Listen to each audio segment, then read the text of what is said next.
Hello PUBG fans, and here we are in the North American Grand Finals for PCS number 2. My name is Matt Oates, aka Matchroom, and I'll be your host and tour guide taking you through everything that you need to know, so that way you know how to get skins, so that way you know how to go through the coupon system, so you know how to get the EP stuff.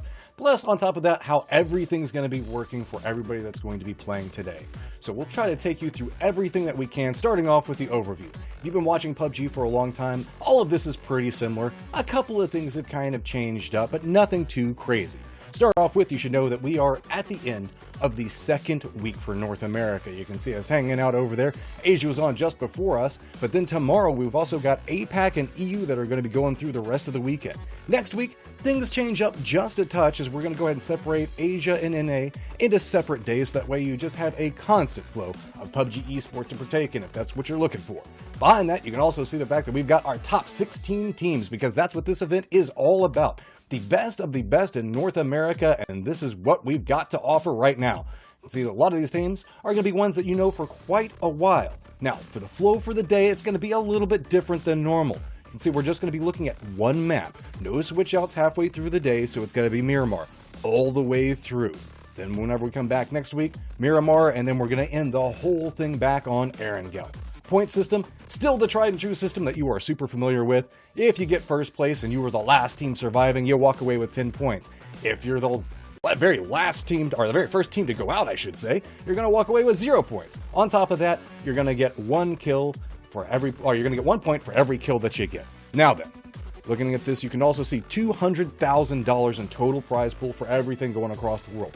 In addition to that, as you go and pick up skins and get those new sexy skins that you like so much on your favorite guns, you're also going to be adding in a 12.5% of all of the sales that go through are going to be going back to help fund all of these events and support all of the players that are participating inside of it. So makes you feel a little bit good whenever you pick up that new shiny toy that you're going to be running around with. So we also do have everything that's going on with the Pick'ems Challenge. Let's just go ahead and do a breakdown for that right now. Oh, I'm going to be coming back over here. And how are you guys doing there? So we'll go ahead and take a quick look at the video in just 1 second. So we've got a full breakdown to walk you through every single step along the way, so that way you guys know how to get everything set up, so that way you can get the most out of it.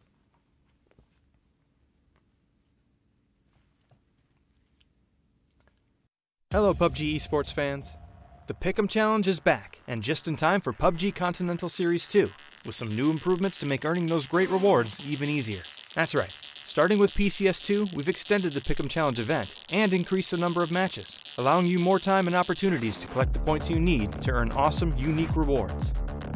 You'll also be able to earn more free voting coupons than before, while having opportunities to earn esports points just by watching our live PCS2 broadcasts.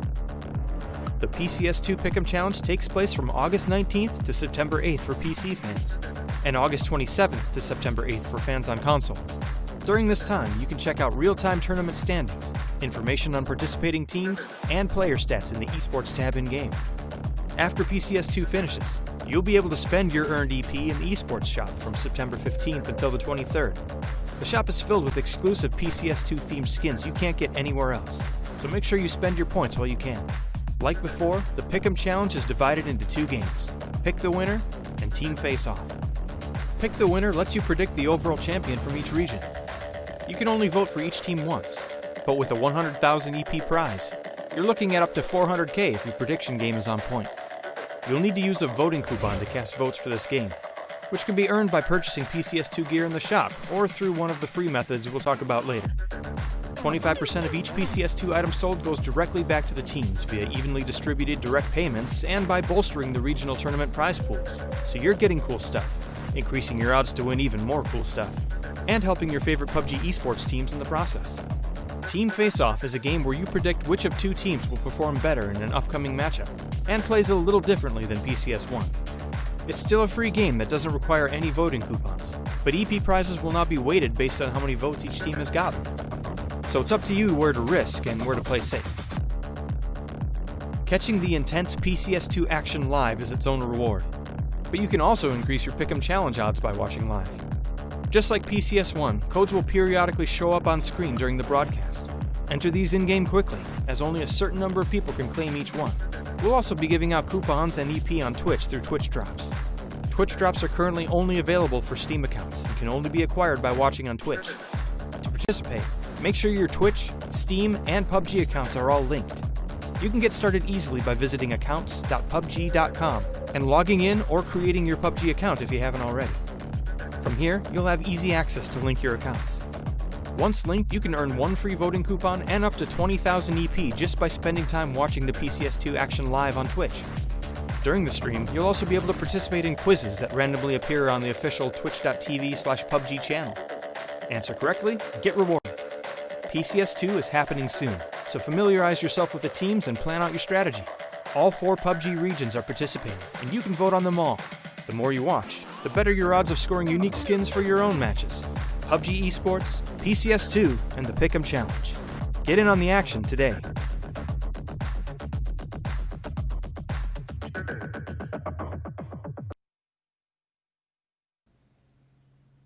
Okay, everybody, I know you really want to know more about the coupon codes. Worry not. After every single game, whenever it comes back over to us, I'll make an announcement. I'll try to read them off. Let's be real. I'm really bad at it, and I know that I'm bad at it, but I'm going to try my hardest. But right underneath the HIPOC over there, you're going to have it all written out, so that way if you can type faster than I can speak, go ahead and go do that, because it might be a little bit safer. But I'll still try my best to help you guys out. Also, as we're looking through everything, remember, you need to link your PUBG account, your Twitch account, and your Steam account all together, and then you have access to a ton of extra stuff, such as the quizzes that are going to be going on right now. Make sure that you participate inside of those, get some extra bonuses out of that, and also, it's just kind of fun to participate and brag to your friends about. Additionally, just for watching, even if you don't get the coupons, you're going to be able to walk away with EP just for watching. And then you can use that currency to pick up the things that you want inside the store. So, without any further ado, I've been talking for a bit, but I am being joined by Porosaurus and HIPOC that are going to walk us through all of the cool things that they see moving through here. Starting off with, Poro, we're about at that 2/3 mark. You excited for today's matches? 2/3 mark? Buddy, we're halfway through. What are you I guess that is the official. Well, Math. whenever we're Math done, is tough. Math, no, man. look, whenever we're done today, we'll be at the 2/3 mark too. Math is hard. But see, this time I'm actually right. What the? What? 3 weeks. Oh, yeah. 3 okay. weeks. After today, we will be 2/3 through. Okay, yes. I'm not. Yes. See? He's actually right on that one. Or 4/6, depending on how you look at it. Oh, that's that European math where you guys don't Forgot the reduce things down. I'm not denominator. gonna do Yeah, it. that's where they get the extra S. Do the maths. Maths. And so if Maths. anybody watching right now is very curious why they don't see this desk very often, yeah, now no. We're just going to be off the rails for the remainder of the evening as we move through. This is actually the second combo on Primose's blacklist. It's me and Godspeed, and then the 3 of us on the desk. That's usually like last resort. Somebody must have not been available for tonight. Yeah, something somewhere went wrong because we're going to kind of be talking about the matches, and we'll be making sure to deliver everything that you guys need as we go through. But it's going to be a little bit of back and forth as we bounce between different stuff. So as we're looking forward to everything as we move throughout the day, HIPOC, I know that there's a lot of things that we've got our eyes on as we're moving through the halfway, almost 2/3 point for everything going on inside the Grand Finals. You're really doubling down. That's crazy. I am. I'm going to commit. Everybody picks on my math, but this time I was right. Whenever I'm wrong, I admit it. But you guys are just too used to me being wrong all the time as the way that this works. I already know. Got a point. I already know. That's fair. So what do you got your eyes on, HIPOC, at this one halfway through? The one halfway through 2/3, I mean, eyes have got to be towards shoot to kill, right? I'm not going to say there were questions over their first two, the first 2 days, I'll say the first week's performance, but it wasn't up to par. I think that's fair to say, and that's kind of the expectation that they built up themselves. But yesterday, even, I mean, Pori, you said it perfectly off air, right? It was kind of like out of nowhere almost when you watch the games back. It's not like they were kind of dominating the games, but they just came out swinging. That game 1 on a wrangle just, stunned me yesterday.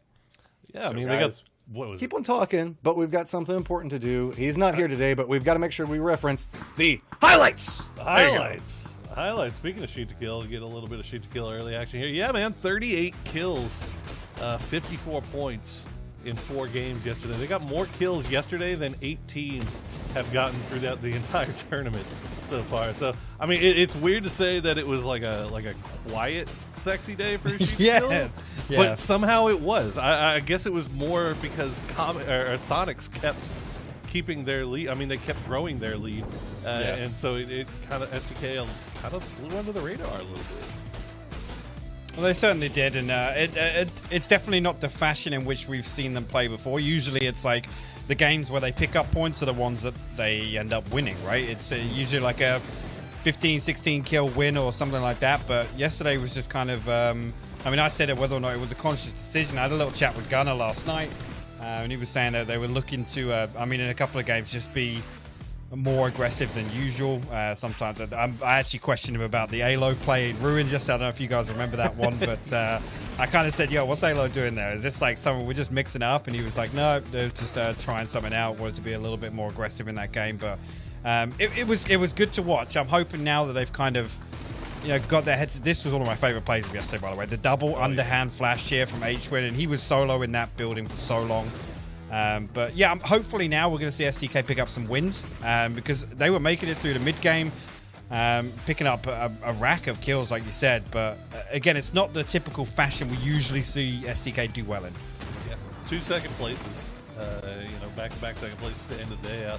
But I mean, like you said, it's kind of like they had to do that. I mean, SDK, I believe, is reading the lobby correctly when they see how much of a lead that Sonics is getting, and you're starting to realize, okay, we're at the halfway point. If we want to still be in competition to try to go for this first place spot after this week, we need to start getting points as much as we can, and now is the time to sell out to really try to go and get those kills, get those points, because you don't want to leave it to the last 2 days, Matt.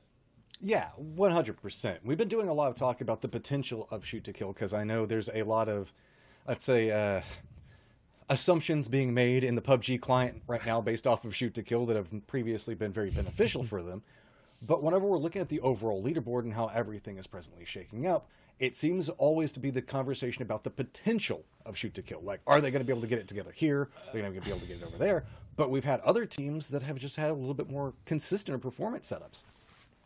Yeah, I mean, for me, it's that's definitely the question. And like I said, the expectation comes from the games they do well, they end up winning. I think that's fair to say historically when we look at SDK, obviously looking back at PCS1 and obviously the group stage performance as well.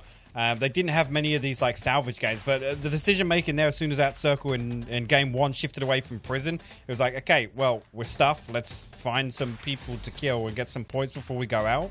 And then it was like 2 or 3 team fights later, they're still up and they're getting placement points at that point. It's just the being the aggressor. It's taking your own fate into your own hands. Yes. Yeah. And, they're mechanically gifted enough to get away with it a lot. Interestingly enough, do you know what I compared that game 1 yesterday to? The final game of PCS1, where they were like, look, guys, this is what we got to do. Doesn't matter how we get it done. Let's just W key stuff and kill people. And that was kind of the same, I guess, ethos I saw in game 1 yesterday. Well, the W key kill people technique is really paying off for 2 teams in particular right now. Sonics, they've got the most kills and they're at the top of the leaderboard. But oddly enough, and if you had told me this the last series that we were going through, the second highest kills right now are any trolls in chat. Oath and shoot to kill are tailing back behind that, and then we've got a plethora of like that 50 range of kills, but we're starting to see a very dominant top 4 as far as overall kills whenever we're looking at. And also, with a couple of variances in shoot to kill, we haven't seen them. We've seen them in the late game a lot, but not as often as we are used to, and not walking away with any wins as of yet. Do you think that there's some outside factors, maybe some pressure that's starting to affect them coming through, or is it just the fact that we've maybe seeing a little bit harder of a lobby this time around? I mean, I usually look at this and the way I decide it is like the way a team's playing if they're due a win, right? You know, if their play style and the way they're approaching the games, approaching the circles, they're making the right decisions and maybe tripping at the final hurdle. I think the way Shoot to Kill played yesterday, they're definitely due a win. Like making it to late game, and even yesterday, a game on that ended up by Church, and there was just 2 of them, and they had the high ground and couldn't really do an awful lot. I think the way they're playing, they're definitely due a win today. Well, teams that have gotten several wins, such as Radiance, Zenith, Veritas, Liberate, Fabled, and even way back down there, Duel, we've seen them get their miracle wins coming in today. Do you think that that might be also a sub-factor on why we're not seeing as many wins for Shoot to Kill? Because we're seeing a lot more variance in the overall winners coming through. Usually it's very stacked up towards the top. This time around, there's kind of a more socialist distribution of wins across the leaderboard. I mean, I think it's interesting because you get teams that are highly inconsistent, right? You look at Radiance, right? Radiance is a team they're sitting in 5th place. They're looking good, but when you look a little closer, they've got 79 points. 51 of those points came in 2 games. They got 5 points in their entire first day on Miramar last time. But then you look at a team like Any Trolls in the chat, and that team is looking like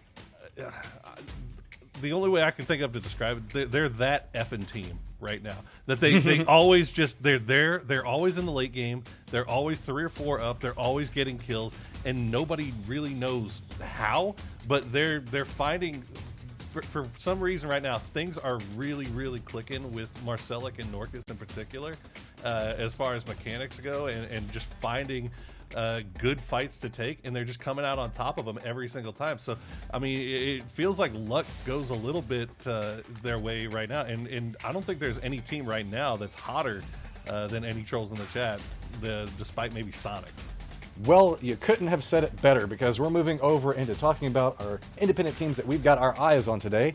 And my standout team is actually going to be Any Trolls in chat. While they're not as flashy as some of these other teams, just like you were talking about, Marcelic has been putting in the work for his team.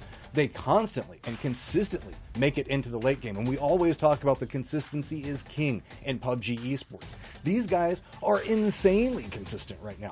They're always managing to find some way to get into a good position, and while that used to be like their motif, they'd always manage to make it into the late game, they didn't get the kills before. Now they're finding openings, picking up kills, and making it into not just like the top 6 or 7, they're regularly making it into the top 3. But whenever we're talking about all the teams that we're looking across here, Any Trolls in chat, while not flashy, they're a team you need to keep your eye on. Next up, we're going to take a quick listen into Poro talking about his underdog team. Talk about underdog teams. I think you got to look at Liberate. This is a team that had a couple of really good days coming into this weekend. I got to bring up my stat sheet again here. They had a couple of days where they did poorly, but then they started picking things up again, and we were looking at them as coming into this weekend as one of the hottest teams in the league, right? And we've still seen signs of that this week. We just haven't seen it really start popping off. But I think now, I think yesterday maybe was the kick into gear that they needed. I'm excited to see them get back over to Miramar and see what they can do. Hi, Pac. I know you had a surprise team that you wanted to talk about. It's one that's surprising you anyway. Yeah, I mean, for me yesterday, I kept coming back to that Veritas win. Obviously, the surprise team from yesterday for me is them. And that's kind of taking into account their first 2 days' performance as well. It was 15 points on day 1, 16 on day 2, and then day 3 pulling out 43. But to go from kind of nothing to the level at which we saw a couple of individuals, I'll be honest, it came down to a clutch performance from Keenan in the end game there. But that was really surprising to see, because I mean, much the same as shoot to kill, but the point disparity is not there the same way it is for Veritas, because they had such bad day 1 and day 2. But there was definitely a surprise to see Veritas really, really step up. And again, halfway through 2-6, 4/8, or however you want to look at it through the series now, Veritas are hopefully going to be able to carry that momentum through. Well, Veritas is one of the teams to keep a lookout at, but we've got to do our predictions for the day. Anybody that knows me knows the team that I'm going to be picking through right now. I've got faith. They're not at the top of the leaderboard, but we constantly talk about them for a reason, and that's going to be shoot to kill. They are consistent. Whenever we need them to show up, they're there. But right now, it's a little bit meandering to get to those in-game spots. Poro, what you got for us? Yeah. You were muted in Discord, so I didn't hear anything of what you just said. So I'm going to assume that it's my turn to talk about my team that I picked, and I'm sticking with Radiance, despite the fact that they had their biggest performance with just two big wins, and the rest of the time it was just kind of dog-ass. I don't think that they are a 5 points on Miramar team. I think they're way better on Miramar normally, and I expect them to turn things up here again today. Yeah, I mean, for me, the prediction is going to be shoot to kill. That goes without saying. I mean, after all the hate mail I received for voting for Sonic so many times and cursing them, and actually several of the players from that roster DMing me and telling me to stop rooting for them. So I mean, shoot to kill, it goes without saying now, right? That's the expectation they've put up themselves, and I think yesterday kind of filled me with some hope that I might actually be right about prediction for once. So I'm going to stick with it. I think a lot of people saw yesterday and they were like, "Oh, please God, shoot to kill.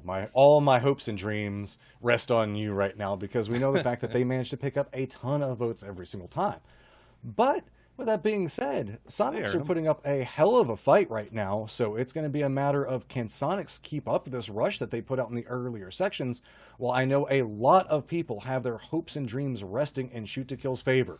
But with this, I know, chat, you're like, oh, get to game already. Fine, we'll go ahead and throw it over to the in-game casters. We've got Clover and Godspeed to run us through game number 1.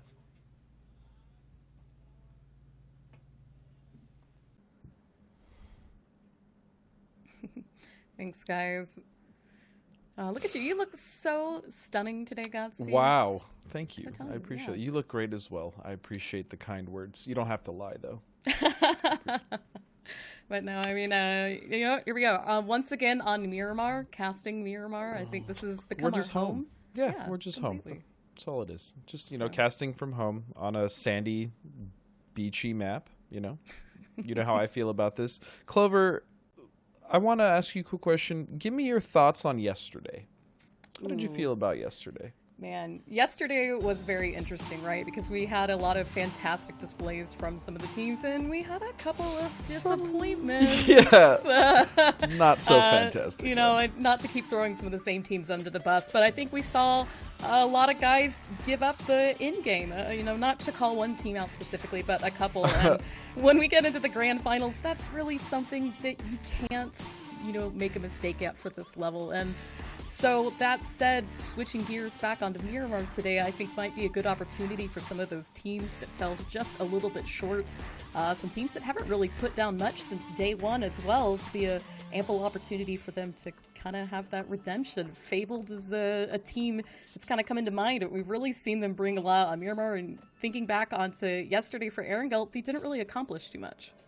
Yeah, you're absolutely right. I mean, Fabled is a team also that, again, has had really good early success in Grand Finals. Obviously, PCS1 comes to mind, and even the start of this Grand Finals in PCS2. But the same thing is kind of seeming to happen, where they definitely slow down very heavily as far as, you know, their points per game and how aggressive they can be. And even looking at this plane for them, I mean, it shouldn't be the worst, but this is a very southern play. This is actually the type of plane you and I sadistically like to see. It's one that kind of cuts off a lot of the map, specifically the north and the east. And so, although most of these guys are going to get to where they want to go, they're going to have to go for a little longer rotations. They're going to get to the loot a little later, especially if the circle ends up shifting north. You know, these guys are going to have to go through some pretty annoying rotations just to get to the new circle. So we'll have to see where that one plays out, but I'm hoping we start today with a little bit of a more exciting circle, especially yesterday, because we saw so many just standard vanilla kind of boring circles. Ooh. This Okay, there we one's, go. 40% in the water. kind of giving islands us are in. I something, know sure. the map's a little bit covered by islands. You and I always like to joke about islands because it never goes, which is why we put the joke in there, guys. But no, as you did say, right, we have a lot of teams that do typically jump north. Illusion, Dodge, Carnage, we can see all the way out there to the northwest. These are teams that I think have their best opportunity to put down a lot of points today on Miramar. They're teams that are quite comfortable, and that's kind of what we're looking for today. That said, I mean, it's kind of following along with Shoot to Kill. When we compare their style of play and what they accomplished in the group stages to what we've seen thus far here in the grand finals, it's kind of all over the place, and I think that that's been a bit of a problem for us. Now, by no means, they are now in third place, and that is after a terrible start on day one, which was a Miramar day. The first 3 matches, I think they only put down 7 points, one of which was a goose egg in that match, and then, of course, brought it in the last game, the joke that Kurt made on Twitter, you know, hey, guys, we're going to wake up, we'll show it for this last game. They did. They put down 15 points for that match. But that said, you know, Shoot to Kill, you really don't want to repeat of what you had last week. That's true. Yeah, I think Kurt said something yesterday. He's like, "Oh, it turns out we actually do know how to play this game." I mean, something along the lines is one of his tweets. And you know, that's kind of the fun thing about SDK is like when they do poorly. What is this? Looks like Comet's a little bit early on this rotation. We're crashing right now into Liberate. We've got a 2-2 split for both of these squads. The shots are out early, and already we see just a little bit of setup for this. But Yaxley with a very nice headshot, getting that opening knock onto Guabi as we see Comet's push, looking for the flush, and Adit doesn't quite have the angle on this building. This is not the start Liberate wants, especially because they've been doing so well, to be completely honest. This whole event, they've been really killing it. Starting out with a player like Wabi down is not ideal, and Adit's still technically trapped here. I mean, I'm not sure if Comets knows there's two. They definitely saw one. They got shot at by one, and it was the player of Guabi that they took down in that concrete. So Adit is... what's his play here? I mean, he can't really run. You know, he's in a compound where 360 degrees is pretty much open terrain. So this is his life now. Adam's just going to have to chill out and maybe try to get a snake knock here. Maybe he can get both, or he might try to run, but Yaxley might see him. I mean, yeah, we could see Yaxley really looking for the angle on this as Adit makes a run for it. The rest of Liberate not close enough to help, but we can see just in the distance as well, Duel is looting out those compounds, and so if they just take any look in this direction, it could be a free hit for him, but no, Yaxley's gonna get the knock here. Adit is down, and as you said, I mean, these are two players, if you're Liberate, that you don't want to lose. They've been heavy fraggers for the team, really aiding in a lot of that good score. It's putting them in the middle, but unfortunately, are gonna start out match one now 2 players short. That's unfortunate, but you know what? You know, the game moves on, and I'm sure the duo left for Liberate will be just fine. I mean, they've really been salvaging points where they could, which is why they, you know, find themselves higher up on the leaderboards. Looking at Team Veritas, though, these guys, you know, I feel like should not be in 7th. I feel like they should be in the top 3, especially coming off of an amazing performance from, you know, the last Grand Finals, but they've been struggling here or there. They also had a really sick comeback yesterday, so we'll see what Veritas has going on for them. But here comes Sonics rotating just north of Leonis and right into Simply Mad. I mean, right, Liberate just can't seem to catch a break. A couple of shots up from Simply Mad, but we're going to get a seat swap from a Win, who gets the knock. Tiggleton with a little bit of extra damage onto this, and Sonics pulling back out for a free flush here. Liberate now down 3 players. Unfortunate start for them today as I think the last player is still up and alive in Leonis. Now, it is Ice Tech, and we'll give credit where credit is due. Last week there was a match where I believe it was Ice that managed to snake all the way into the end game and get his team 2nd place on that one match. So, and if I do recall correctly, I think that was against either Sonics or Duel. That seat swap was pretty gross. Sorry, that was just really the reaction time, like the speed in which he turned, like that. I mean, that's Win, right? That's old school fragger Win right there. That's. And, you know, I think that's the win that we've been needing to see for PCS2, right? We've really been, I think, surrounding the conversation for quite a long time this season on Tiggleton, on what he's brought, the changes that have come in after they swapped out Profi for him. But Win, as you said yesterday, phenomenal day for him. And already, just off the start for that. But now, Sonic's rotating in through multiple teams here to see Comets take shots, Duels crossing the street, Liberate off in the corner, and you can see on the minimap just how colorful it is. Teams in every direction. Whoop! There you go, Mime. Yeah, this is a dangerous rotation. Granted, if they can actually take this potential gas station compound split from Fabled, this is a fantastic position in the circle. It gives you a lot of control over the west edge, and they'll have a lot to work with. It's just Fabled is kind of going to be a little bit of a thorn in their side, but right now, you know, Sonics are going to be all right. And then just touching back on Win, I mean, we saw, as you said, we saw shades of top 10 NA fragger Win yesterday, and it seems like we're continuing to see that today, especially when he slipped into kind of more of a leadership role. Nice shots coming out from Tig. It's just great to see Win firing again. I mean, the guy has always been one of the best players we've fielded in this region. Yeah, no doubt, right? And Win is also a very tenured player here in competitive PUBG Esports. Oh, yeah. So Sonic's roster has been looking absolutely phenomenal. This is one that we've been saying since the very beginning of the season. Has been a contender to be the winner for North America, as we've seen right now, sitting in 1st place with 133 points. That said, now kind of battling out this compound here for Fabled as we're looking at this 2-2, you know, Tiggleton and Shrimsy still inside the compound as Mime going just a bit wide, looking for the other 2 members of Fabled. Looks like Mime might have spotted one. Shots out, but they are going to return damage. As this Hella getting down to 65. And let's not forget about Shrimsy and Mime. You know, I mean, this roster is insane. Shrimsy is, I think, one of the most mechanical players I'd played with when he was coming up as a newcomer, and he's nuts. And Mime also. I mean, he's kind of done his grinding through, contenders and challengers and all that, and now he's here on one of the best teams, and all of these guys, we talk a lot about Hwin and Tig, yes, but Shrimzy and Mime are also very talented, very, very good players. Speaking of which, there Shrimzy is going to get a knock onto Rip, but it looks like Comets are actually third-partying this. Monty is going to get a knock and flush onto Greg Shot, so Fable down to just 3 players, and we're seeing an aggressive push coming out from Sonics. Win trying to find an angle onto this looking, those flashes. Or it looks like the last player finds him out here. Mother knock, so that clean. is it. All eliminated. They're going to win out this gas station, and now 4 kills to their name. Honestly, I don't think I've seen anyone use flashes as effectively as Hwin. Like, he's just so good with it. That was a textbook play coming out of Sonics. The way they pushed that, the initial drive up in that Murado, and then the prone underneath to make sure that he bought time for the rest of his teammates. I mean, it was just so well played by Sonics. There's a reason they're currently on top. And ATC in the distance also getting some kills as well.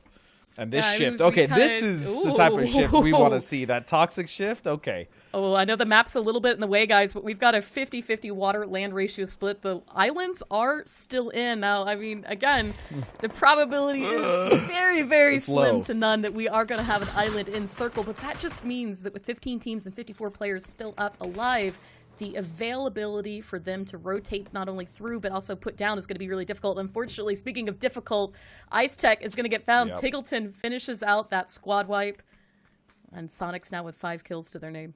That's already an incredible start for the team in first. And for Liberate, you know what? Shake it off. Shake it off, guys. It's just the first game. You still have 3 more.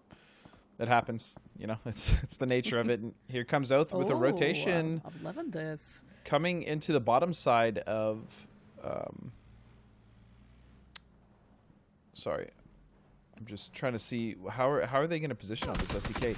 There it is. Ooh, there you go. All right, I mean, opening knock onto Balefrost. That's huge for SDK as Civ gets a headshot onto that. Relo and a bit of pre-fire smokes out, nades out. Excuse me, trying to look for some opening damage here on the shoot to kill. Molotov's going to land on Civ as he tries to heal that out. Will manage to stay up for right now. We can see more utility being used as Oath continues to crash and try to join this. The rest of shoot to kill now leaving Impala. I'm trying to help this out. I mean, there it is, nade. Reload falls as well. This is a good advantage right now for shoot to kill as here comes the nade for Kurt, landing beautifully, getting the flush on both players. And Oath now down to 2 players, Snakers and Pat Caps. Once again, Happen found Alo's going to land a shot.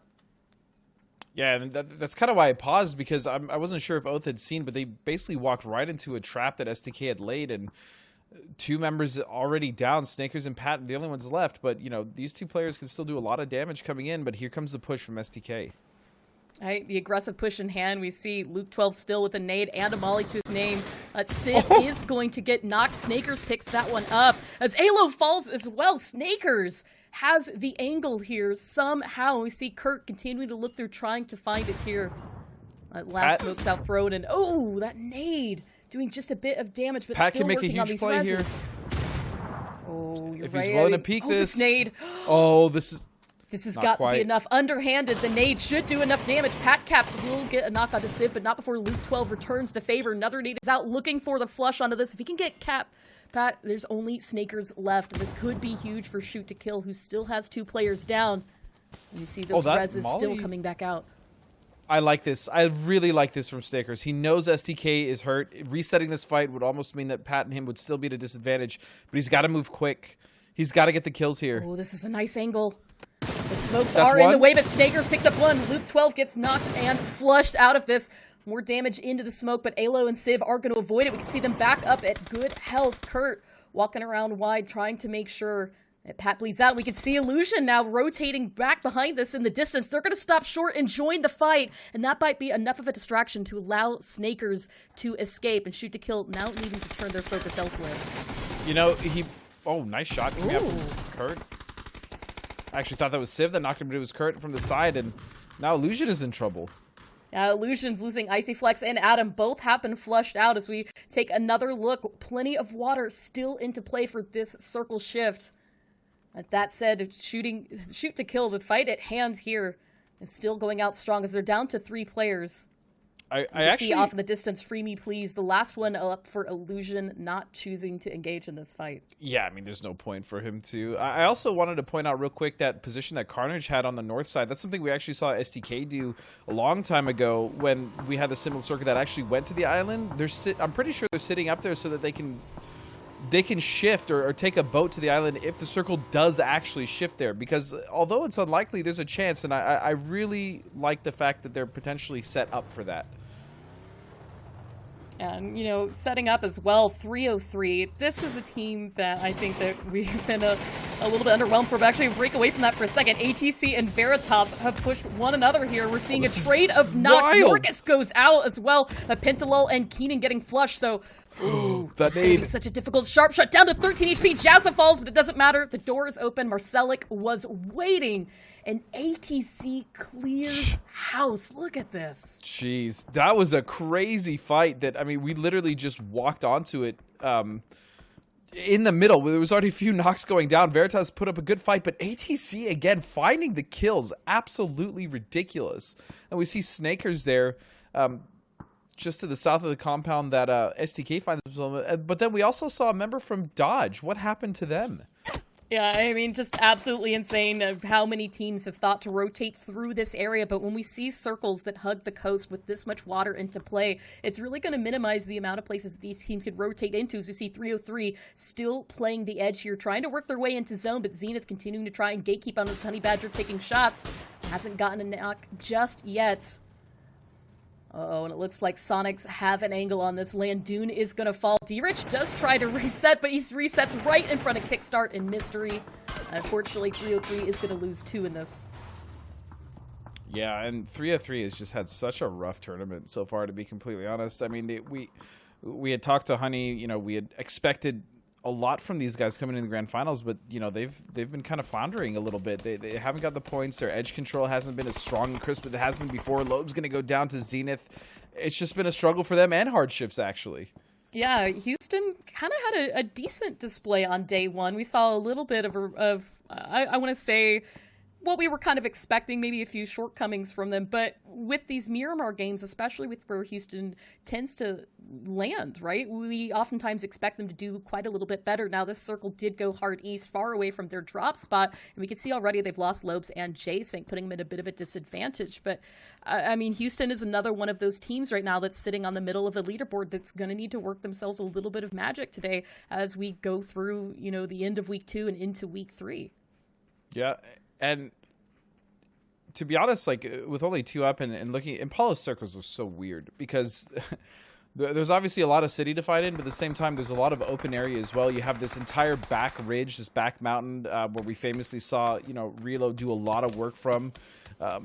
And the other PCS and PCS1. So it's just there's a lot of different elevations to fight in around Impala. And Lobes is finding that out, or excuse me, Chubb is finding that out the hard way with a grenade right on top of him. You've got to love this. I mean, Sonics, I honestly thought they used up all of their utility in that earlier fight, but it looked not to be the case as they rained down nades, getting a knock here. And speaking of which, now here comes Carnage continuing this push onto Radiance as we see Crawfresh and Ripper sending 2 into the zone, 2 rotating out wide, trying to get another angle here onto Radiance. And again, right, you kind of talked about these circles and how they're a little bit weird. And one of the things that makes it weird is this mountain that's unplayable. You have to play around it. And I think if you're one of these teams, and you're trying to guess, is this going to be an Impala circle? Are we going to hang to the city? Or is there a chance that the circle continues to stay on the coast? So we're only in phase 4. There's still plenty of options. So I'm curious if Zenith is just trying to get loot. Maybe they need meds or utility or something. There's not a terrible advantage to coming down here.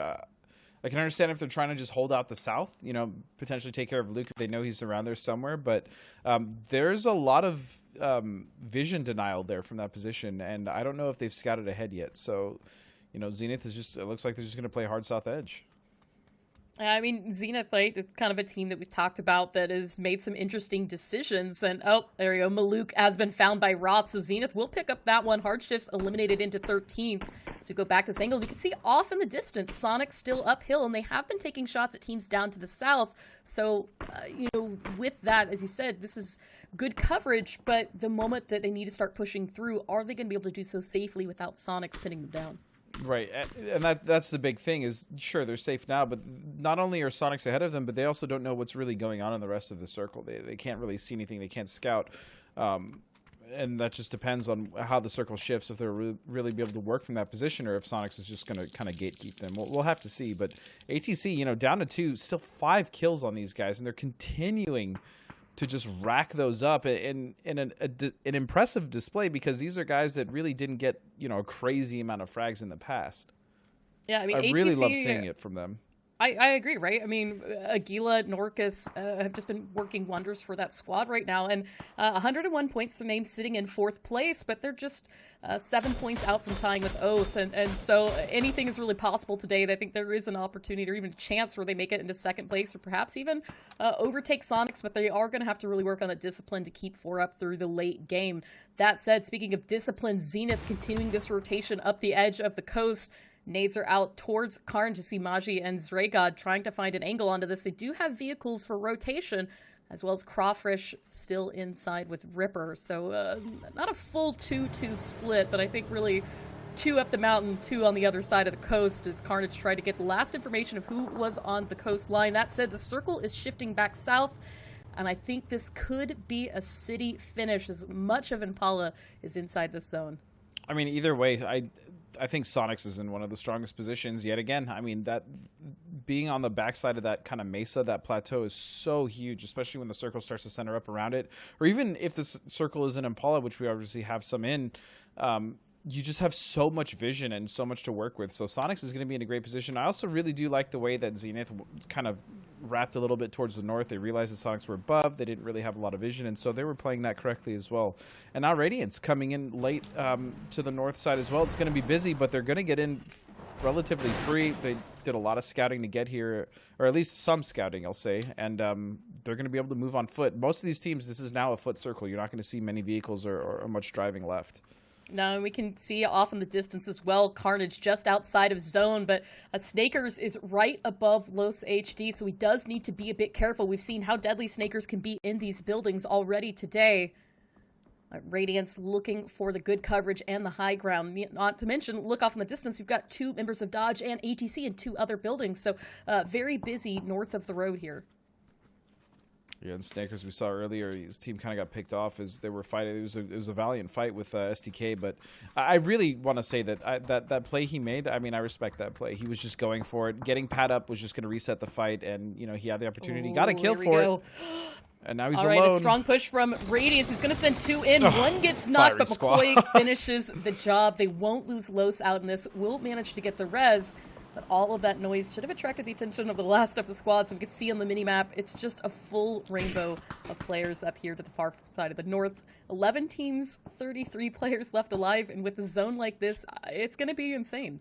Oh, it's going to be a bloodbath. I also want to give a shout out to Radiance there. The way that they cleared that was very well played. They were there for the trade. I don't think there was anything that Snakers could have done, really, except for the first knock. So, well played to Radiance. That's the one thing that I think these guys are really strong at, is going in for trades.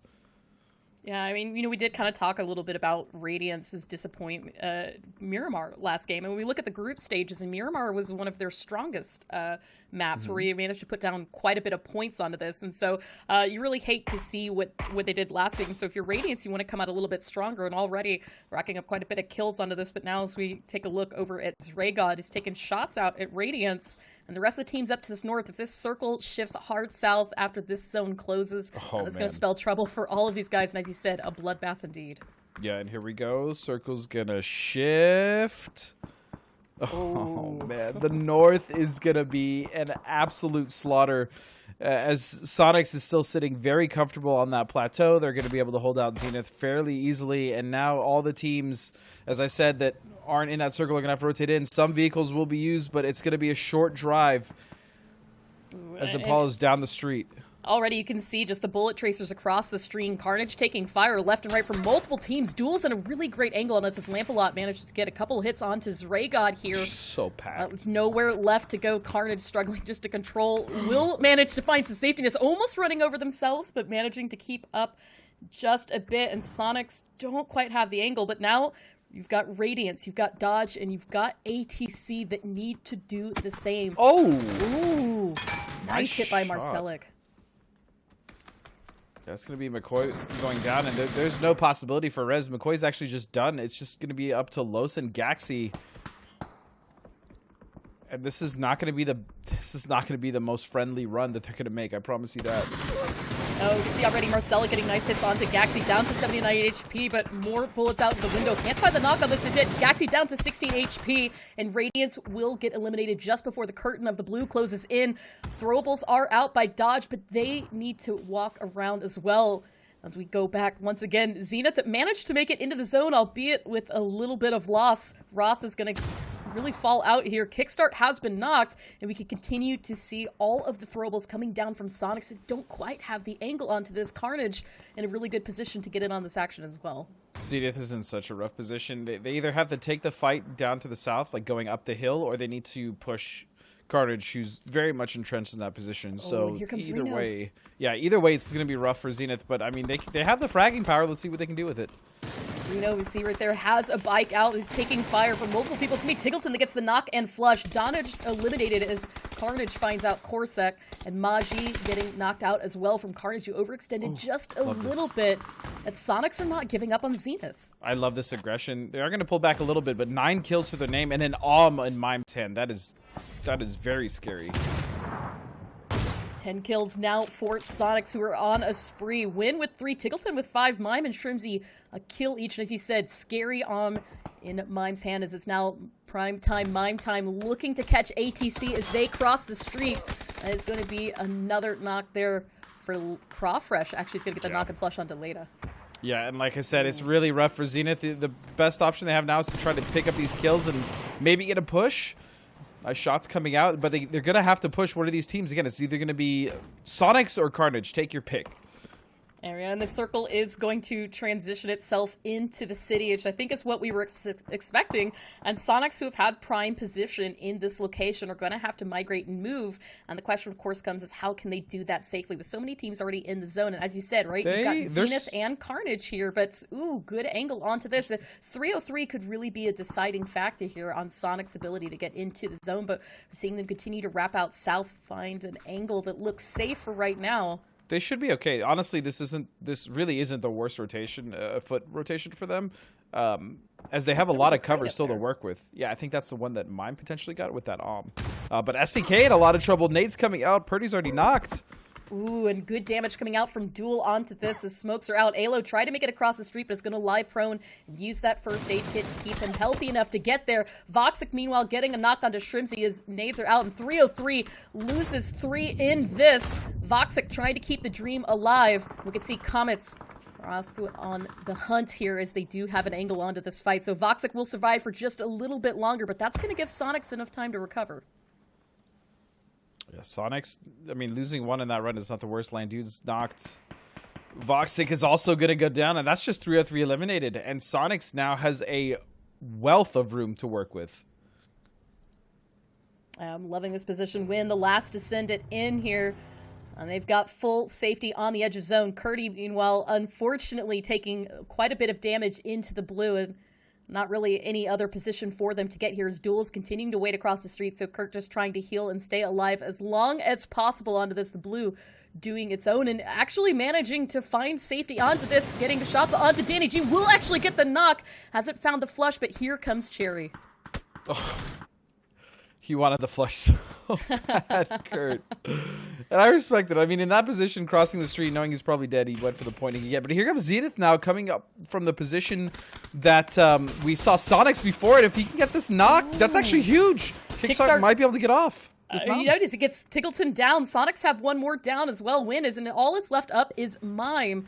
Not in a position to get the res onto Tig, but should be able to get one on Win as the circle closes in again. And Kickstart keeping the dream alive for Zenith as long as possible on the edge of the zone. We can see as well Duel needing to work their way into the circle, but more shots out from Kickstart onto Comets, who have been doing a good job at picking at people here very quietly through the center of town.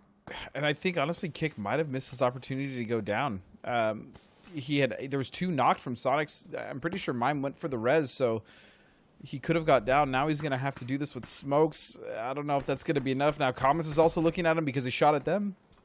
I mean, we can see It's like gonna be Carnage rough. is getting damage onto this. Everybody's got their eyes right now onto Kickstart. I think the play here might to just be Kickstart's like the juiciest point in the history of Miramar right now. Everybody's like, there's a point up there? Okay.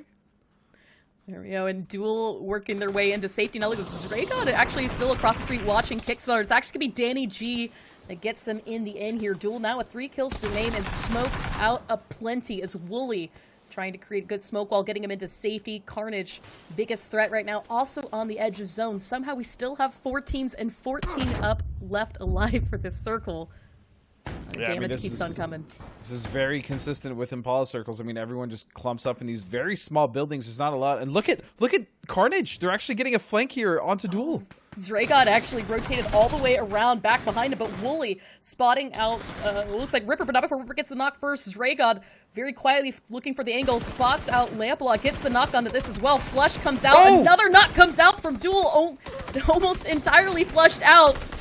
One player left. Danny G cleans it up, takes out Carnage, and 5 kills now to their name for Duel. Absolutely insane. That was chaos, but I have to be honest. Carnage came out of that, I think, the victor, even though they went down, because they were in the worst position, and they managed to get 3 kills out of that before going down, and that was a 3-on-4. So well played by Carnage. Danny G, good job barely keeping that together for Duel, as he's the last member alive. Meanwhile, Sonics did manage to get all of the reses and stay 3 players up, as they've got 13 kills to their name, and D-Treats accidentally D-Treats with a nade there, and so Comets down to, looks like, oh, there you go, 3 players so and smart. Danny G onto this. This has been the quietest area of this circle, this western edge, and Sonics has realized that, and they're wrapping far so they can get a surprise angle on Comets, and they find Yaxley. Ooh, this is nasty. If Mime could have been able to get up into that window, it would have been a fantastic angle indeed. But you see Monty, who does have a wider angle, still trying to get some damage on Sonics. And Mime actually manages to do it, getting himself up in through the window. And Victor still working on this res. Mime needs to move quickly. And they still need to worry about Monty, too, as we see throwables coming out from Monty, but nobody there to take the damage. Mime spots him out anyway. And Comets jumping down from the roof, so they vacated the building. Sonic's inside. This is just methodical. The way that they've cleared this, the way that they're peeking. I mean, Comets was in one of the best positions, and now Sonics is completely taking that over. Oh, look at this. The back out again, not letting go of Monty. Knowing this is really going to be the deadliest player that they have to worry about. Now, the center of the circle is just about onto their building here. And this could be a heal-off if they can't take care of Monty soon enough. Still one more player below them as well. I suspect one of them will vault off for this. Ooh, and there we go. More throwables out onto Monty, obscuring his vision. Good play as well, but Yaxley still downstairs. You can see Actually, a broken level 2 vest onto this, but the barrel is out in close range. That might just be enough to work the magic the Comets need. 8 kills to their name so far at Yaxley, preparing for that final moment to try and stay alive as the blue zone closes in. 45 seconds until this is all over. Sonics need to come back downstairs. He has a huge opportunity. Monty's down. That's it. Monty, one player up. Man, Monty was doing so much to stall or distract, and all 3 members of Sonics were looking at him, and Yaxley just kind of sat. I think that's a huge missed opportunity. There you go. Yaxley will find one knock onto Tig. Unfortunately, can't find the second here as Win gets it in the end. And Sonics take victory with 16 kills here on match number 1. Man, that was just... Monty did everything he could there to really delay Sonics and give Yaxley some type of opening, and it was there. I mean, granted, sure, I can understand maybe Yaxley was thinking someone was watching the stairs or watching the approach, but all 3 of them were looking at Monty at one point for at least 5 to 10 seconds, and Yaxley didn't pull the trigger. I mean, he didn't go up. I get it, but in that situation when it's 2v3, I mean, you gotta go for it, and you know, he didn't, sadly. That's unfortunate, but well played either way to Comets, but Sonics with another victory. So many kills. I mean, Comets started today in 11th place, and this is really a good game for them nonetheless. So, you know, you'd want to see that win, but mechanically, Sonics played that absolutely fantastic up onto that mountain spot that we saw them for quite a long time. A good position to farm points, but still managed to get into the city safely. You know what? I will take this first game. You and I kind of joked about wanting a weird toxic circle, and I think that we got exactly that. definitely with how much water. I think it was like what 40% of the first least, circle was in the water, and then by second circle it was actually like 50% was water. So we got more water per circle ratio or land ratio. But yeah, that was a crazy first game. It got very bloody very fast, and that's exactly what we wanted to see. Awesome. Well, guys, with that, we've still got 3 more matches ahead. Right now, we're going to toss it back to the analyst desk, see what they had to say about this game. So, guys, take it away.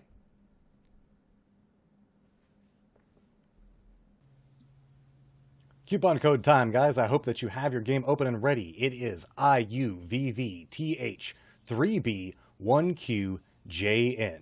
Repeating that for you real fast. That is IUVVTH3B1QJN. First game of the day was a little spicy to get everything kicked off. The circles were going so far east, it felt like they were going to visit you over in Europe that time, Hypoc, but instead made a little bit of a shift back over towards Impala there towards the end of it to give us an urban ending. And it was a feast coming up for Sonics. Boro, what happened?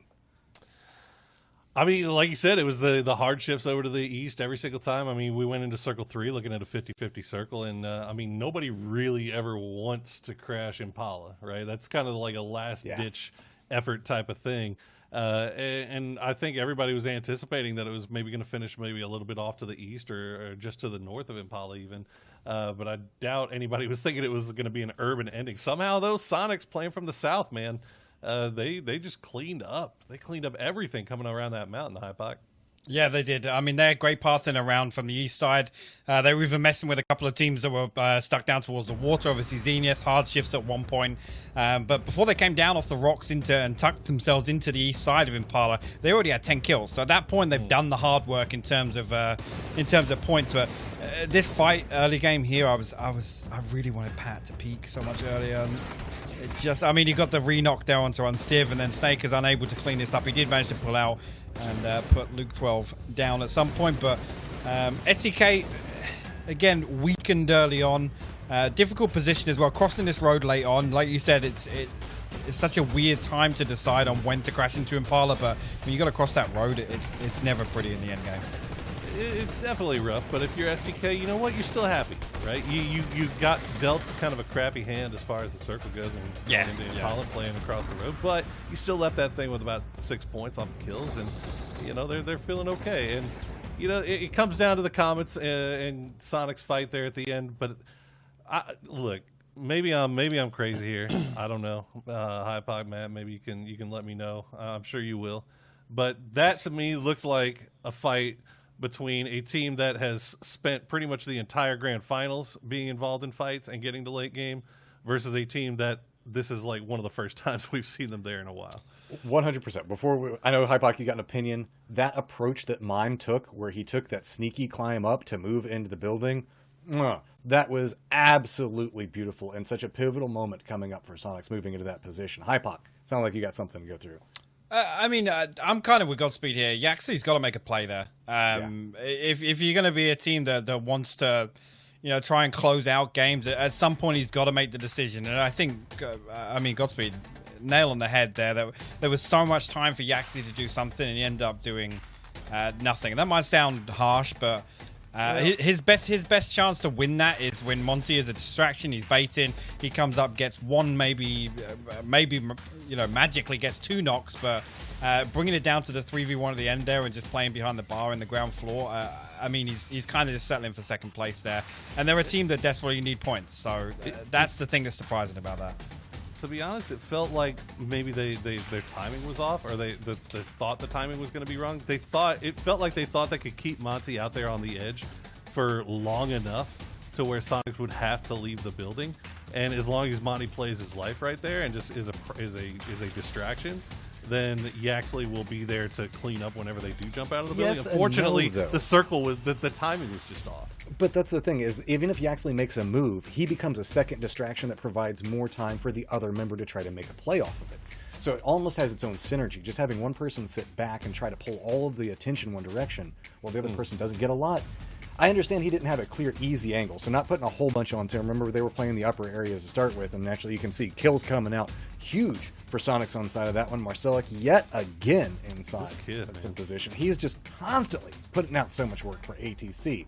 But I get it. It just feels like Sonics are starting to feel more and more in rhythm every single game, and the question has to start being asked, all right, we're putting a lot of hope inside of Shoot to Kill. We talk about Shoot to Kill a lot, but I'm starting to feel like Sonics aren't getting the due diligence that they deserve right now. I mean, I'm not allowed to talk about Sonics anymore, so Poro will have to feel that. Poro, go ahead. You can talk about Sonics. I think Sonics has gotten plenty of hype for their performance this first couple of weeks. But the thing is, though, we're used to seeing STK have big final weekends. They come in and they come in the last minute and they just clutch things out. They've done it they did it in PCS1 Grand Finals. They did it in PCS2 regular season. So, you know, the fact that SDK is getting these points and they're able to stay up towards the top and hover around, even when they have a bad game like this last one, you know, if you're Sonic, yeah, it's great, fantastic. Collect all the points you can because you want to make sure that SDK has a lot of work to do going into the last week. Yeah, I mean, I'm with that, and don't get me wrong, I'm a huge SDK fanboy. I know that people in chat get on to me all the time, but it's not just being a fan, we just know that their performance can come through.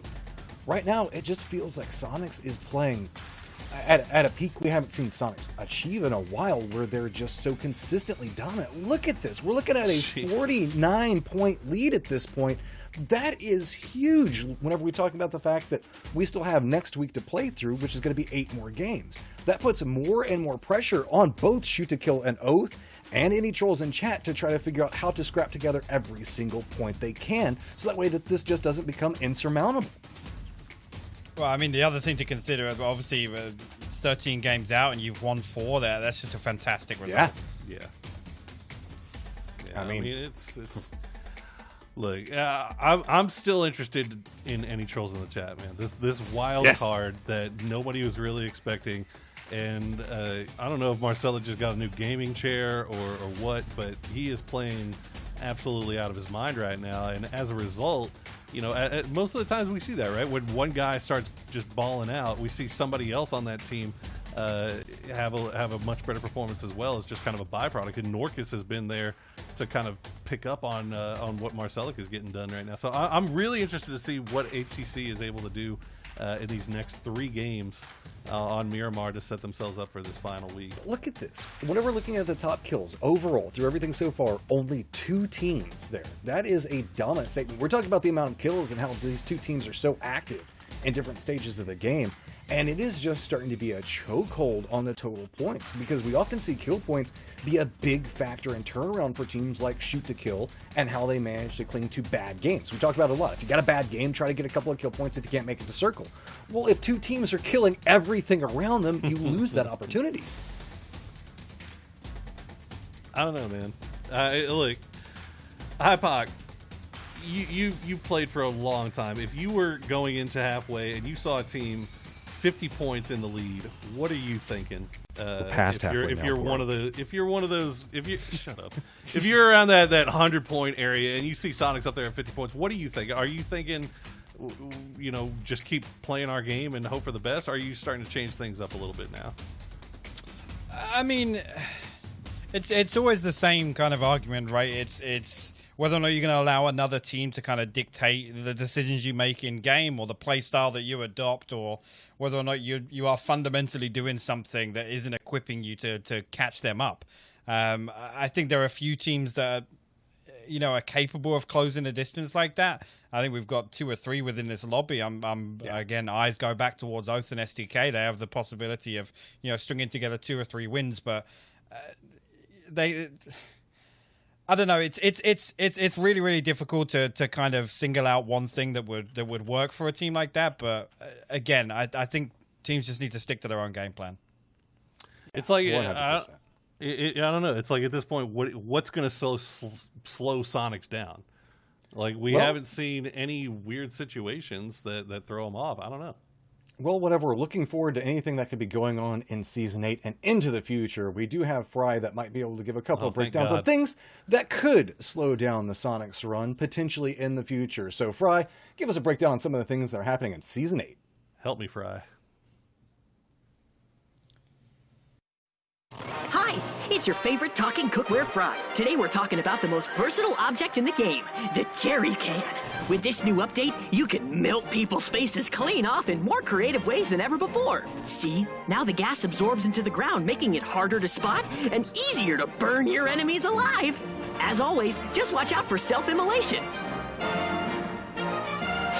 Boy, howdy. Whatever's cooking sure smells good. Anywho, that's all for today, folks. Remember, PUBG Season 8 is available now. The first piece of good news all year.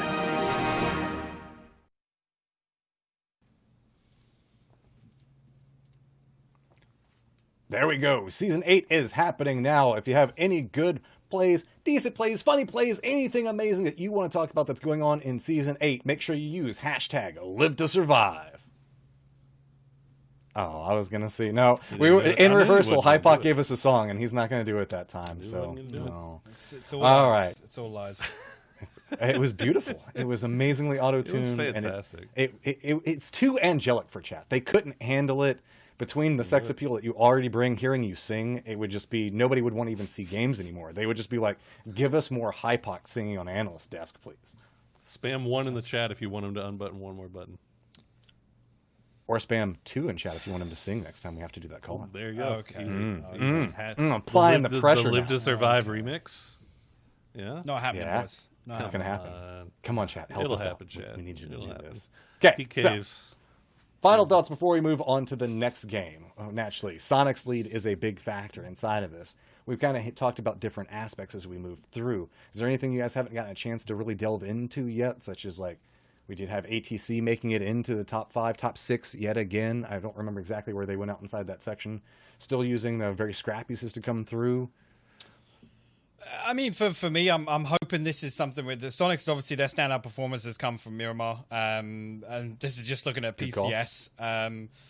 I want to see them just carry this momentum because it's fantastic to see them now actually delivering. With again, last week I talked about obviously when Tiggleton's first appearance with this roster and how it was a little bit disappointing in the group stages. Now that they've kind of hit this stride, I want them to carry through. I think it's fantastic to see, H-Win playing a completely different role to how he was with Profi on the roster. Yeah.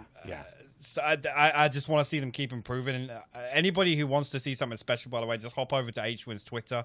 He's just posted a gas can kill to secure game 1. So yeah, I just want to see more Sonics.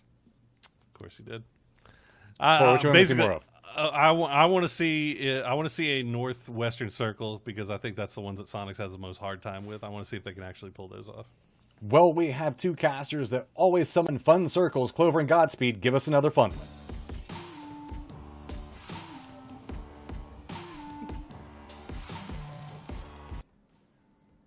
I mean, you heard it. We do summon the toxic circles. I think that this is a superpower that we have been gifted Godspeed.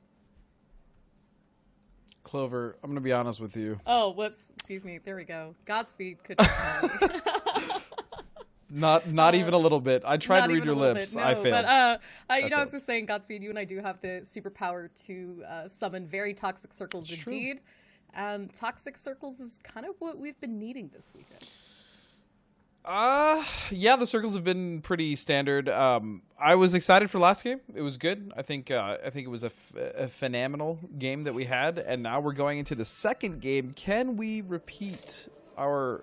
I don't know if it's like good or bad circle luck. I would say good for us, bad for the players, but we'll have to see. I mean, Sonic's. It's ridiculous the lead that they've started to kind of take hold. This is definitely looking almost like last Grand Finals, with ST. Well, I would say that the group stages of this actually PCS2, which is when, STK definitely ran away with it. But I also want to agree with Hypoc when he was asked the question, like, what would you do? You can't let a single team dictate how you play, and that's exactly what I feel like some of these teams have been doing, especially on the bottom. Mm-hmm. And that team is, Sonics and STK and Oath, like the top 3 teams. Like you can't, I don't know, you just can't have that mentality going into a Grand Finals because it will ruin you. Yeah, and I mean, kind of bringing that conversation back to the end game that we did see with Comets, right? Yaxley not taking that opportunity in the end, allowing Sonics to kind of take control of the situation, ultimately allowing Sonics the win. I mean, no doubt it was still a good match for Comets, who did get a lot of necessary points that they really needed to throw them up a little bit higher on the leaderboard right now, sitting in 10th place. But, you know, sometimes it is that fear, right? That the teams that are up at the top can sometimes make such a thunderous presence that the teams that are struggling near the bottom of the leaderboard will start to play a little bit too cautious when they get close.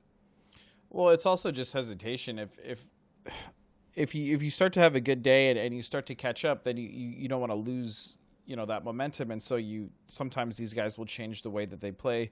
I mean, I've been there, I understand that, but yeah, you gotta keep confident. You gotta keep playing your game, unless whatever your game is or your strategy just isn't working. But even still, yeah, just never let another team dictate the way you play. And as far as this circle goes, I mean, it's pretty standard for us. We see a lot of these south circles. This one's more centralized, so we should be seeing a lot of wide rotations, honestly, on the east and west edge of this map.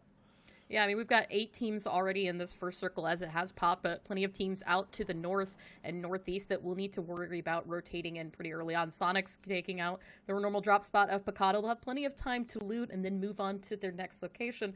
I think that the teams that we're looking for good performance when we see a circle pop like this is, you know, Houston Hardships, Radiance. Some of the teams that tend to drop further west are going to have an easier time taking some early dominance for position and maybe kind of show us, hey, you've been struggling just a bit in the grand finals. This is your time to shine. Oh, no. Oh, speaking of time to shine, there you go. Chuba and Maluk taking out Melon. That's unlucky. You hate to see it, but ATC still very much a threat, even with just 3, even with just 2, even just 1. I mean, we've seen players like, you know, Aguila. Well, I want to say specifically Aguila, but also Marslick. I mean, they are some pretty sneaky snakes, and we've seen them get quite a few points from a solo position. But they have themselves San Martin. You know, they're going to loot on the west side here, and they should have a fairly decent rotation. But depending on how early they go into the circle, if they want to cap up on the north side or if they want to kind of wrap wide west and come in from there. Mm-hmm. Yeah, I mean, and you know, speaking of kind of that position, right?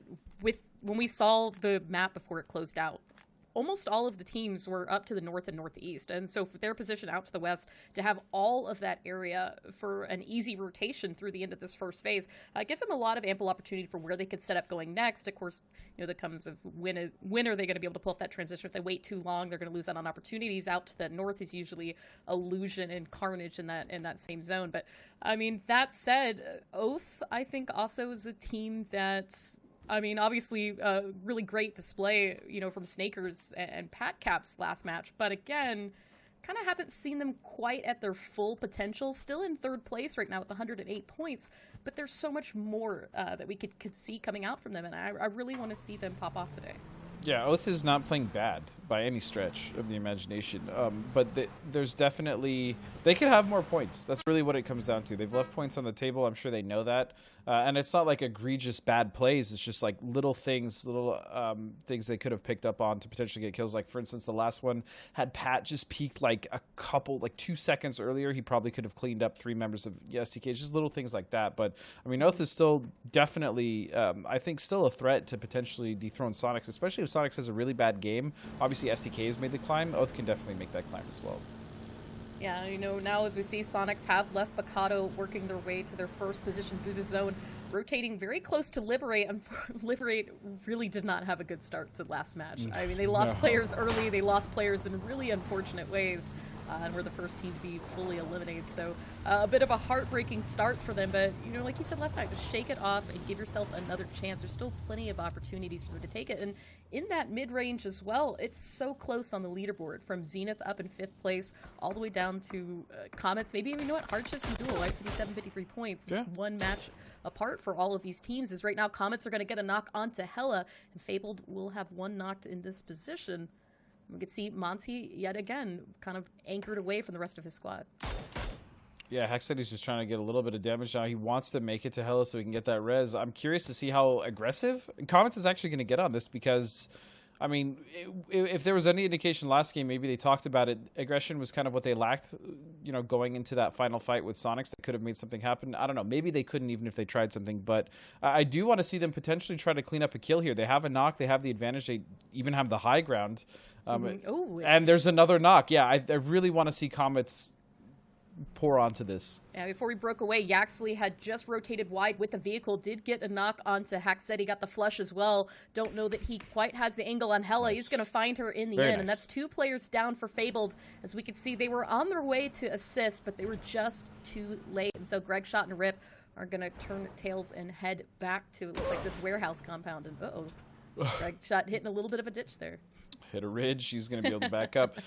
So the other really fun thing that I enjoy about these southern circles is that there's a lot of room to work on foot, and that's my wait a second. Ooh, this is a bit of a risky drive here. I think we saw a seat swap that didn't quite work in his favor, but Pentalel is going to get the knock and flush there. And no, it doesn't. And Civ actually is going to trade that out, but Jazza still had the angle. Civ getting flushed in the ends.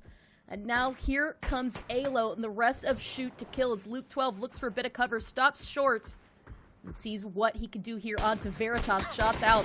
Hasn't found a knock just yet. Luke down to 38. Jazza. Oh, I like this. Very dangerous. I like the aggression. If he's going to go for the potential nade and peak, both of these players are very low. Ooh, that might be so good. Oh, it bounced. It was cooked a little too long, but Luke still in a really tough position. I mean, if they want to salvage this, they have to be careful. Multiple members of Veritas are surrounding. Alo doesn't really have an angle yet because of that smoke.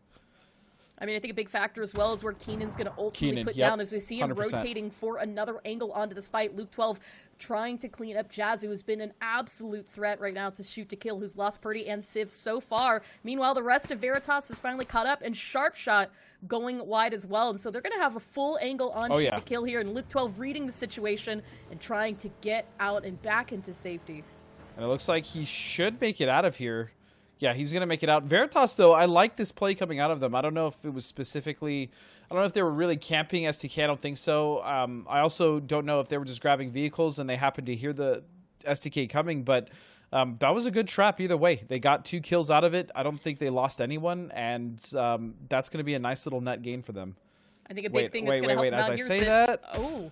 I mean, Veritas, I don't think, was aware of Alo's positioning. Was very quiet through all those rotations. Veritas was looking in his direction all, and that's going to give a little bit of help here as he's able to get some damage into Veritas, but not find a knock onto this at all. But here comes the throw. Luke is repositioning for this. He's repositioning to get an angle on this. I love this aggression from these two. And let me tell you, Luke and Alo have done some phenomenal work in the past together. As a duo. This is kind of what we've been... I think we've been giving Veritas, right, a lot of flack, because for PCS2, they haven't been performing in comparison to their second place finish for PCS1 in the Grand Finals, as Veritas played as wild card, for those of y'all who do remember and follow along. And so to kind of see them regain some of that confidence, although not able to get the flush, as you said here on a Shoot to Kill, this is great aggression and really great tactics coming out for them. But now... turning their tail back and focusing on getting into the zone safely with 3 men still up. And here comes the first shift, and that is super south. But it is my favorite South Clover because this is what I was talking about.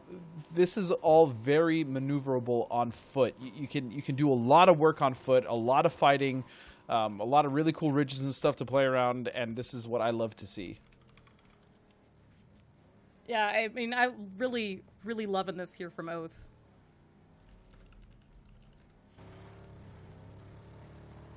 Oath coming in now with another rotation of their own. They should be able to come in here on the north side just fine.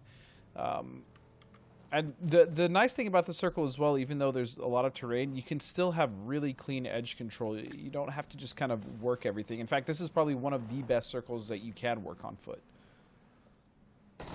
And speaking of working on foot, they're Wooly getting a... For Wooly, it's going to be right onto Leda, and here comes the fight. Zenith right on top of the compound the duel finds themselves in. Well, really loving this angle now from Zenith here, trying to hold on to the high ground as Duel rotating back in around this. Rez coming out right now for Zenith. Tries to hold on to the kickstart, falls down. Cherry's got beautiful angle here, gets a flush as well. And Duel picking up 1 so far as they try to take this back, but Mystery is here to save the day. So we think, there we go, regaining just a bit of control, driving around, looking for different angles. Safe from Lampalot, but Wooly getting a knock and flush there onto Roth with the Molotov in hand. This is such a messy fight. This is such a messy fight between these two teams. Now Leda has to go for the peak, and Lamp is going to be on top of that. Ooh. Good aggression coming from Duel. I mean, Duel is another team that we have seen perform quite well on Miramar, but had a little bit of a slow start so far to the Grand Finals. Picking up 3 to the name right start will win out this fight for the most part here onto Zenith, who did still send one into safety, and you can see there Alo bleeding out to the zone. Alo, he went before his time, you know.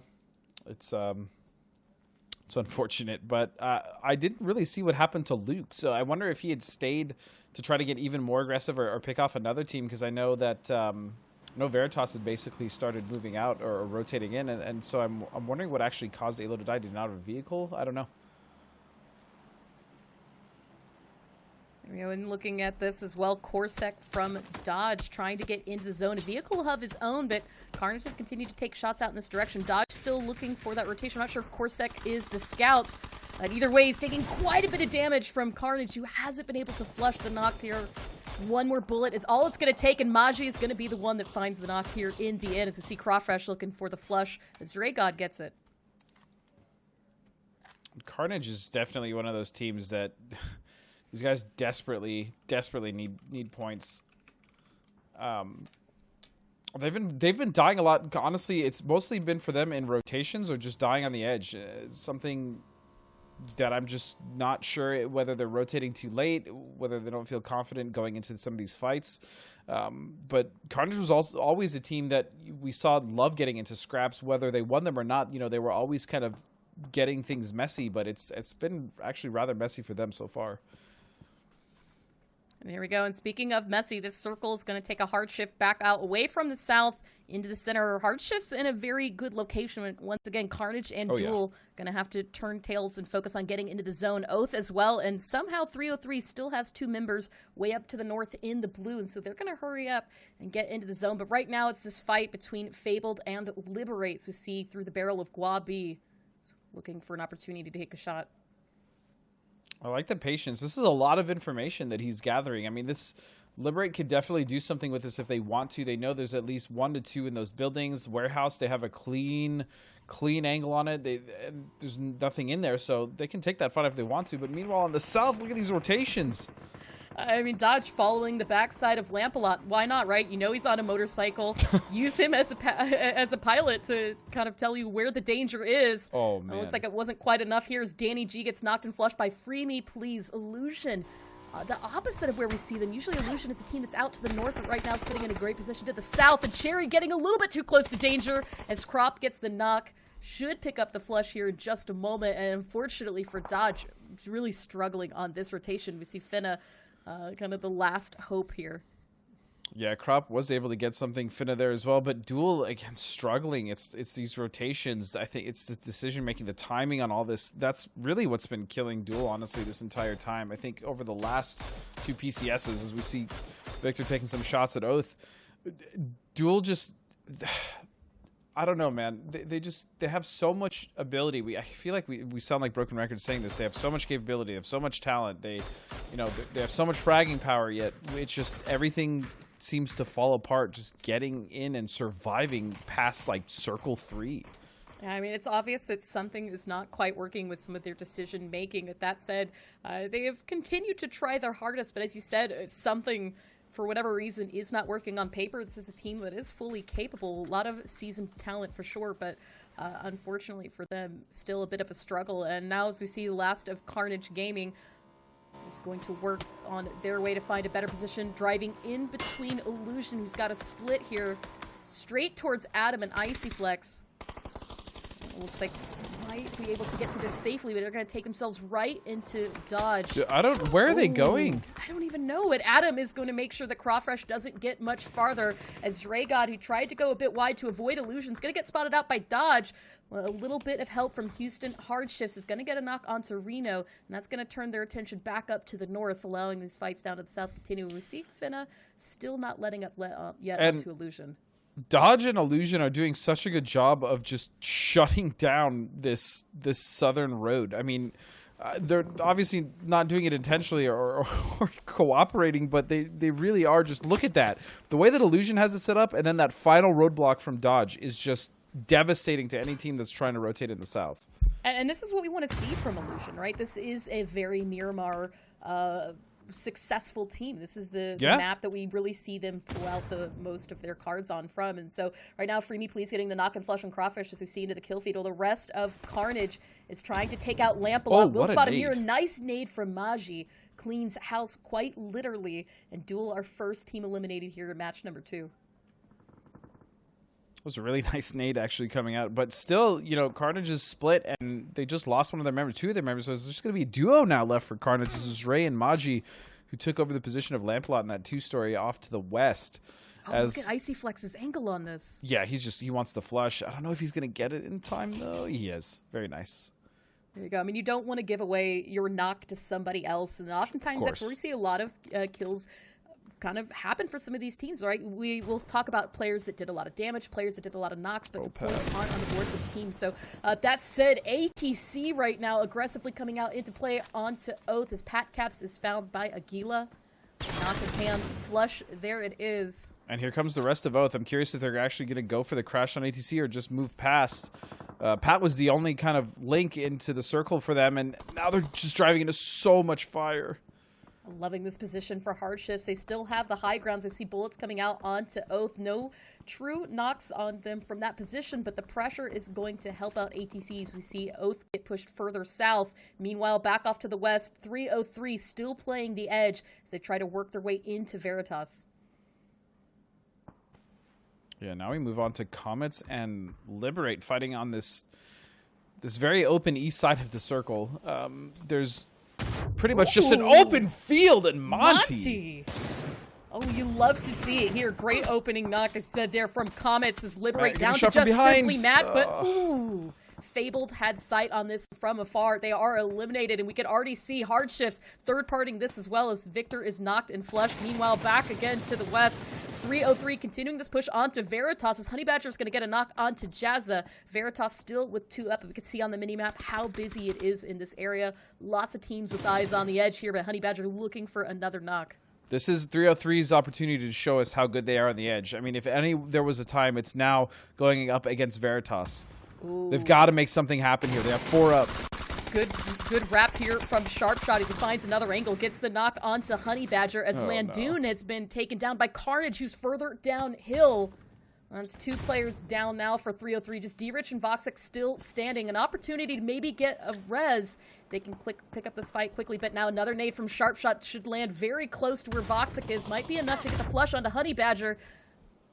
Let me see this edge get busier and busier. Zregat and Maji with a strong push now into D-Rich. The opportunists out of Carnage, I love this. They recognized it. They got the knock. They heard the fight between Veritas and 303, and they've cleaned up half of 303 now. Very well done. But look at the minimap. Radiance is coming to investigate as they push in from the north. This fight needing to pick up as quickly as possible. Honey Badger and Voxic still without a kill yet on the board, but Voxic pushing through the smoke, walking right past the member of Veritas, looking to find another flush, but falling short.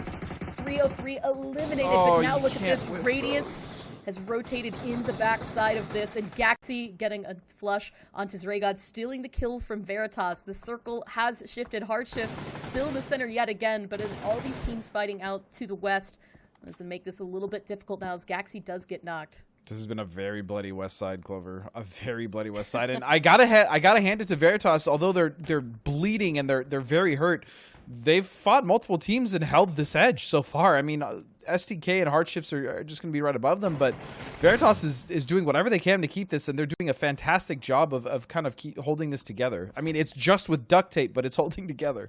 We see as well, Shoot to Kill now is coming to investigate, and this might be a little bit enough to help Veritas stay alive. If they can stay alive, like you said, we should see their damage on the top 5, no doubt, but Maji looking for an angle onto this. We see Keenan actually getting him down. That's it for Carnage. They are going to go out, but it is Los that picks that up in the end for Radiance. You see Luke 12 off in the distance. The West continues to be busy, and Veritas caught out now by McCoy with a beautiful wrap. He's got a great angle on this fight. Keenan and Sharp needs to just get out. Jazz is dead. There's no saving him. I think that's exactly what's happening. Sharp, though, I mean, he doesn't really have anywhere to go. He's trying to disengage, but this little channel that he's in, I mean, eventually Los is going to figure it out. Can he win the duel? Oh, Los spots him out. Will get the knock. 1 player left. It's Keenan who sent it already into the zone. 3 kills now to their name. Ooh, an Oath. Oh, Just there you eliminated go. Comets. On the other side of the map, Oath takes out Comets. And once again, now as Phase 5 comes to a close, we can just see how many teams right now are on top of one another, trying to play. I mean, quite literally, at this point, we are king of the hill, king of the mountain. Yeah. As the high ground still belonging to Houston in this zone. And this is very classic Illusion, what we're watching from these guys right now. Wait till the end, you know, control their zone where they're at, and then start to push in. This is exactly what we're used to seeing them, especially on Miramar. And continuing the pressure right now onto Dodge. So it looks like Reno might have been spotted by Adam. Still, though, we can see Keenan not too far from this fight. But Houston, if they can find an angle onto this fight, Chuba is starting to creep the edge, looking for some kind of information to all the noise he's hearing down below. Top Dog actually is going to get a knock onto Finna. Icy Flex pushes for it, looks for that flush. And all that's left now is Reno in the distance. There you go. Icy Flex spots him out here. Good aggression from Illusion as they try to take this back. Yeah, beautiful nades, beautiful patience, the way they approached that defilade. Cleared it out. Still have to clear out Reno, but here comes Radiance as well. They're going to get a res here on McCoy. And although they're on the very edge on the west, you know, they have a lot of room to work with. I really like this position as long as they can clear out the team ahead of them. Radiance is they could be in a good spot here.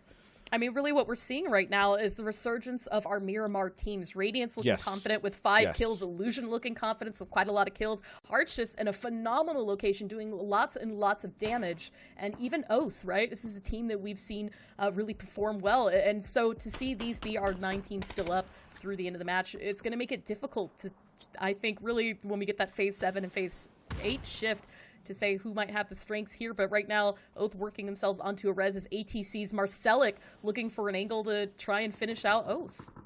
Yeah, and I thought Oath initially had Pat as an anchor, but I think it was Baylor, someone else that was further in the circle. So even though they lost Pat, they've been doing a lot of work, a lot of positive work for themselves here and clearing out other teams, one of which was Comets, and they're still staying alive, but ATC is starting to pressure them. Ooh, Snakers falls down as well as Balefrost, as Norcus's nade did quite a bit of damage. Marcelic getting the knock onto Snakers, and so if Relo can get this res here onto Bale, he needs to act quickly. Phase 6 is closing in, and they're just outside of the zone, so that blue is going to prove itself quite deadly if ATC can't clear this out. Meanwhile, Houston Hardships continuing to hold on to the high ground as Radiance try to push in at the wrong angle. They've got 3 players down. All that's left up is Gaxi. I'll be completely honest, I really thought Radiance was actually just going to push on the high ground and fight in that area where there was a little more cover, but they decided to wrap low, and Hardships was ready for that. And Keenan was found as well from Illusion to the south. Veritas falls at the same time, and in a blink of an eye now down to 6 teams, 18 players still up. ATC, who did lose one very early on. Remember, Melon died right at the beginning drop, and so ATC's managed to pull out quite a bit with only 3 players still standing. Oath as well. I mean, Balefrost, who was able to get res, now losing Relo. ATC's focus right now needs to be Oath and clearing this out, but Sonics, I mean, they've been kind of quiet. Yeah, to be completely honest, I really haven't seen much in the kill feed from them either, and that's honestly just because they've just been in such a good position most of this map, and that's what you and I and the analysts always talk about. Is that's the trade, right? You have one of the best positions in the circle, not really going to get a lot of action though. I think we oftentimes talk about the compound curse, and definitely something that they are suffering from. But speaking of suffering, Balefrost right now chunking in the blue. 10 seconds until that closes, and there you have it. Oath eliminated into 6th place. And immediately, here we go. Houston turning their attention up to ATC as a nade comes out, does a lot of bit of damage to Norcus onto this. Looks like Lobes had an angle, and just as Norcus finished healing quite a bit more as we take a look at the overhead view of the map where the circle has shifted. ATC losing 2 onto this, and there you have it. Eliminated. Hardships, man. This is the hardships I wanted to see. Oh yeah, this is that hardships, and what an incredible cleanup on not only Radiance but now also ATC. However, Sonics, they're still in the circle. I'm curious to see when they're going to start pushing out and really try to take control of this zone, because right now that's all hardships. Yeah, they're being active as well, and they're all still over the has place. Mystery alive, it looks like, hanging on the edge, playing the snaky game. I thought we were down to 3 teams, but no, Zenith hanging on by a thread. And we see 6 kills here to Illusion. Top Dog, free me, please. And Icy Flex all with 2 each. And there you go. Off in the distance, you can see Mystery just on the edge of zone. But now Mime sending it just ahead, trying to get some information to Hardships, who've actually rotated all the way kind of down towards the south. I think right now their biggest concern is what's going on with Illusion, who they've continued to see into the kill feed. But that quiet, as we kind of talked about, Sonic sitting in the compound is going to give them that ability to push out, I think, unnoticed so far by some of these guys, and they need to be careful. And they found Mystery. Oh, Adam getting shot in the back, actually, from Hardships up top. And I find it interesting, and also really like Illusion and Sonics have both sent someone up towards the mountain. Unfortunately for Illusion, Top Dog very low, but he has a knock on Chubba. And then it's Mystery that actually knocks Top Dog all the way back. Mystery now looks like has been spotted out as he's going to take a little bit of damage. Not sure if that was Illusion who spotted him out. Icy Flex does get some very low. That's got to be frustrating. We can see the blue zone. I mean, there's nowhere for Mystery to go as the zone closes in. Icy Flex waiting for that vault, but there you have it. The blue's going to chunk that out, and Zenith falls. Our top 3 teams now, Illusion, Sonics, and Hardships. But look, Mime sent it early as well as Shrimsy, and closing in on Lobes here. Top Dog has to be so frustrated because he had such a good angle just to be shot in the back by a solo and then die to his own molly. I feel for you, Top. That's rough. That's super rough because he made a good play. He got a knock. He was ready. And then, yeah, I mean, Mystery was just able to find a window to peek out of take him. And now really it's up to Sonics to take over this game if they really want to spread out as they have. They've moved out the compound, and now it's going to be tough for Hardships, especially if Sonics wraps, but then that's also going to give Illusion a lot of time to recognize a fight if there is one between those 2 teams, and they could potentially third party. This is going to be a really awesome ending. I mean, this circle shift is great for Illusion in that they really don't have too much to move to hold this angle. If Icy Flex can keep that anchor out there to the side of zone, which should be able to give him a good vantage point onto Sonics, but at the same time, that downhill disadvantage could hurt them in the end. Hardships, of course, rotating back around for the high ground as you see Lobes continue to put the pressure here onto Sonics. And let me tell you, this really is going to come down to who third parties. Which team gets in the fight first, who gets the initial knocks. It looks like Houston is trying to, take the initiative here and get some knocks on Sonics, but whoever's going to third party, this is really going to come out quite well, depending on how the fight goes. Yeah, I mean, the circle's going to push right into the middle of where all 3 of these teams are. And so as you saw Lobes take a couple shots onto the Sonics, now quietly rotating back down the hill, looking for an angle, making sure that there's nobody waiting for him just at the crest of the hill. And we can see... Look at Icy Flex. I mean, I really like this formation from Houston right now. Ooh, nice from Lobes. Knock. Icy Flex. And this may not even be a third-party situation. All 3 of these teams may just fight at the same time. Yeah, I mean, Chubba knocked and flushed as well by Illusion, and so both Hardships and Illusion going to pick one up onto this for Sonics. As we can see, still, Hardships, this is the difficult position, right? They're in the better spot for the zone. You don't want to go down the hill and allow Sonics to overtake you, but at the same time, as the blue zone closes, you've got to take care of it, like you said, because this is going to come down to third party. That's what I think is going to happen, but at the same time, these guys may not fight until they get pushed in to the center, which means that it's gonna be wild, man. It's gonna be really wild. God, this rap from Free Me Please. Sonics has the center though. It's right on the edge of zone. Blue's closing in, and he's going to be very exposed the moment that he peeks. If Win just turns around and takes a look onto this as we see Sonics creep ever closer to the center of the zone. And there you go, more smokes out aplenty, making sure, as we kind of saw earlier, not get shot in the back, but Win gets a little bit of sight onto Lobes, getting him down to half health. One more nade is out, but utility is starting to run thin for all of these squads. They need to be careful, otherwise they're going to get sandwiched here, because they are the center. It's so hard for them to make a push, too. They're in a rough spot. They're in the best spot, but it's also potentially the roughest spot. Nice good shots. Shooting coming out from Maluk. Icy Flex falls out, but Adam trades it there. Maluk falls down as well. Sonics managed to get themselves back 4 strong, and this could prove an advantage for them if they choose the right moment to strike. Houston down to just 2 on feed. Oh, take down. Lobes is going to find that one as well. This is such a crazy ending, Clover. It's getting closer and closer to center. I mean, the amount of reses that we've seen from this match alone between these 3 squads. This is Miramar at its finest by Miramar's finest here as Sonics continuing to hold the hill. The push for Illusion is coming any moment now as Adam and Free Me Please cresting up over it. Shrimsy spotting Free Me Please, tries to get the knock. Adam gets him down to 80, but Adam low himself. Beautiful. Meanwhile, that is it. Illusion taken out, and now Sonics can turn their attention to Hardships as Mime and H1 actually managed to rotate above them, retaking the high ground onto here. Only Lobes is still standing, finds a knock on to win. Oh! So close. So there you have it. Sonics in the end, albeit a little bit conservative at the start, take the victory here with 5 kills. Second chicken dinner of the evening. Man, the way that they held that, like just looking at the angle that we had on Shrimsy and the fact that he was hard stuck on Illusion, that is the type of discipline you want to see in those top players, because he heard shots from above him. He easily could have peeked around or been worried he got shot in the back, but he trusted his team to take care of that. He was the anchor that held the position towards the very south of the bottom towards Illusion, and he did not take his eyes off that. That is beautiful mechanics coming out from him. I love the patience. The awareness that Sonics had to fight both teams on either side. Even though they came into that with like very little kills. I'm pretty sure they actually had 0 kills going into that. Just another Sonics victory. Very well played, but I have to also give it up to Illusion, and I have to give it up to Hardships. Yeah, I mean, those are 2 teams that we've always talked about, and their comfort and their ability to perform quite well on Miramar, and we saw exactly that from them. Hardships having the high ground for much of that game and not wasting it, right? We saw them continue to pivot in every direction. They put a lot of pressure onto the West, and they were able to clean up quite a bit of kills from those teams that were struggling to rotate in, as well as cleaning up what was left of Shoot to Kill and Radiance.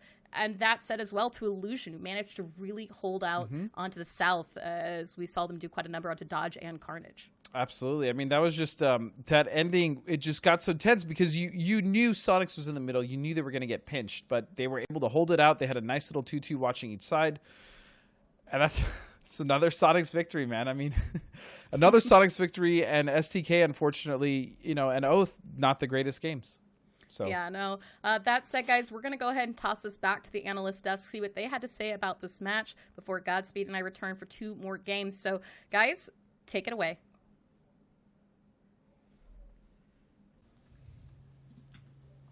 Hope you're ready, because it is code time yet again, everybody. Without any further ado, let's jump right into it. It's going to be RK5 FGN VE 9V Q8.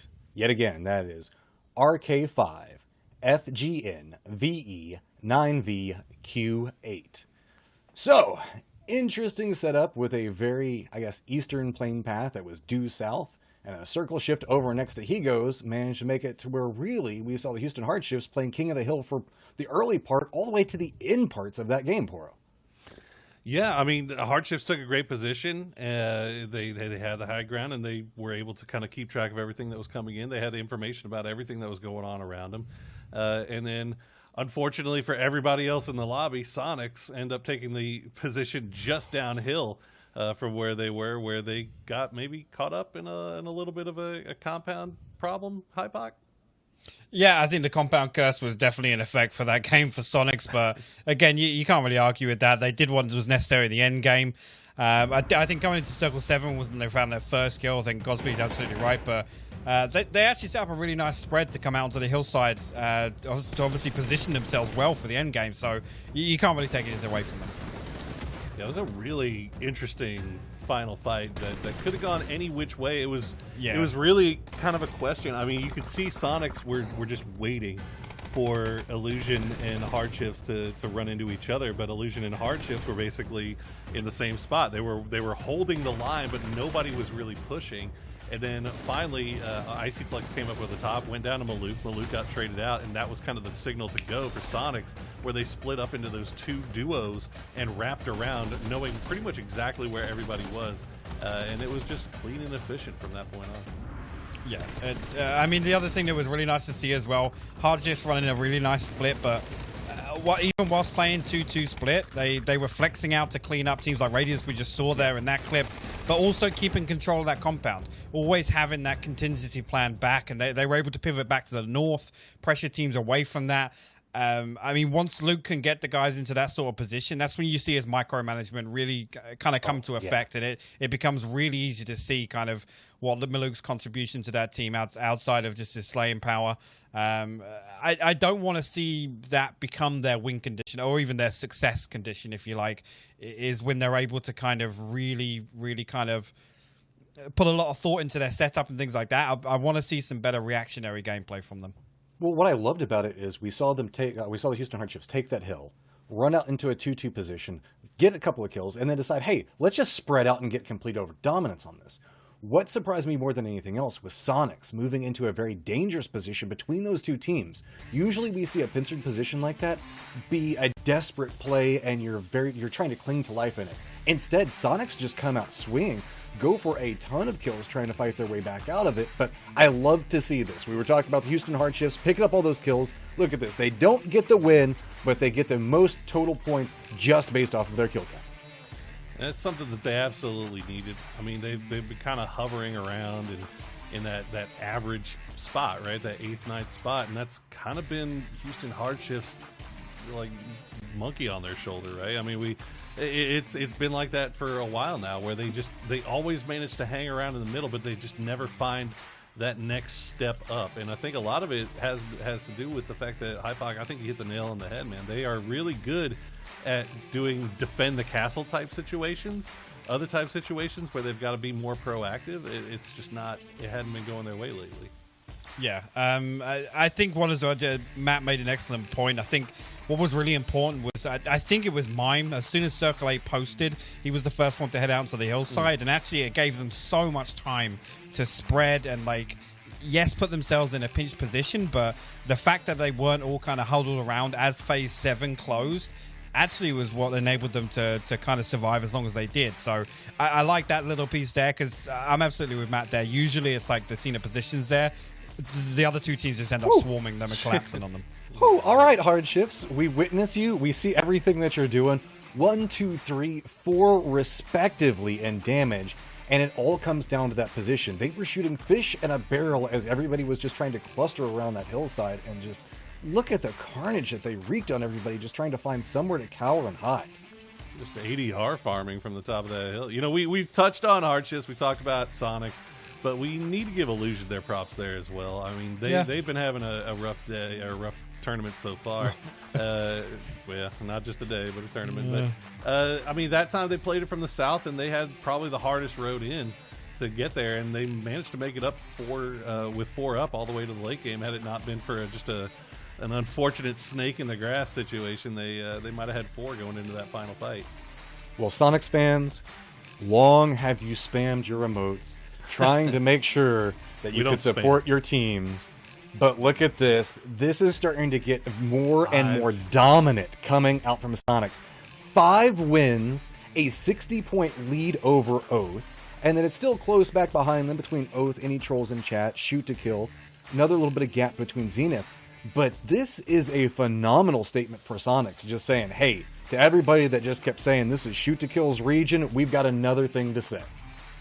Yeah, no, I mean, a team we haven't really touched on, right? Shoot to Kill again got themselves into a weird early scuffle, which I felt like at one point they were in a position to clean up pretty easily, but the early casualties was kind of their downfall that game, right? Yeah, losing 3, I believe, if I remember correctly. Just one trying to like limp their way into safety. Yeah, it was definitely rough sledding, and you know, I don't know. You start thinking about the psychology of looking at that leaderboard at this point, right? 60-point lead for Sonics. If you're one of those teams that's in second to fourth, over 100 points right now, you know, we talked about it last time, and y'all both kind of told me I'm an idiot, that you're not going to change your game style, you're not going to do anything. But at a certain point, you look at that and you think, what else is there to lose, right? And that might be the thing that helps out these other teams. Is if they say, you know what, Sonics is done, like they've got it. Let's just try to get second. And then now the pressure is basically all on top of Sonics to hold their spot. Well, I mean, it's interesting because I know the discussion came around in PCS1 as what would you rather be, the team chasing or the team that's out in front? Yeah. And I mean, for me, it's always going to be the team chasing because you have that bar to hit, right? The pressure, like you said, is on Sonics now to maintain the current trajectory in terms of points to pull further ahead. And I know a team like SDK in particular that's going to fuel Kurt. That's literally fuel to the fire for them. Well, there's a lot of other different factors that lead into it, too. Whenever you're at the top of the leaderboard, you're just kind of playing against yourself. Every mistake you make is based off of a decision that you're in. Everybody else have the goalposts. They go, okay, this is how many points we need to average per round. This is where we need to try to survive to. These are the teams that we know how they rotate. We might try to go after. All of these are different factors that all of these teams are looking out for. When you're at the top of it, all of the pressure is on your shoulders just to continue to be awesome, for lack of a better term. And the Sonics right now are just feasting off of that. I think part of it comes down to what you were talking about is the independent team styles. Like a team like Shoot to Kill is always going to be methodical and always going to be trying to move in their own strategies that they've set up. Sonics, whenever they're on a roll, let's be honest, we know those players. They're going to be like, hell yeah, okay, it's time to press W again. Let's get some more kills. Let's do this. The hype will just continue to build for them. I mean, it's good in a way, really, that kind of Profi-esque characteristic around Sonics is still there. They can play with freedom now. You know, they've got a bit of breathing space. They can do some stupid stuff, some unexpected things that maybe other teams aren't anticipating, and that's when they run away with games, and that's when they end up going back-to-back on Miramar in the first two.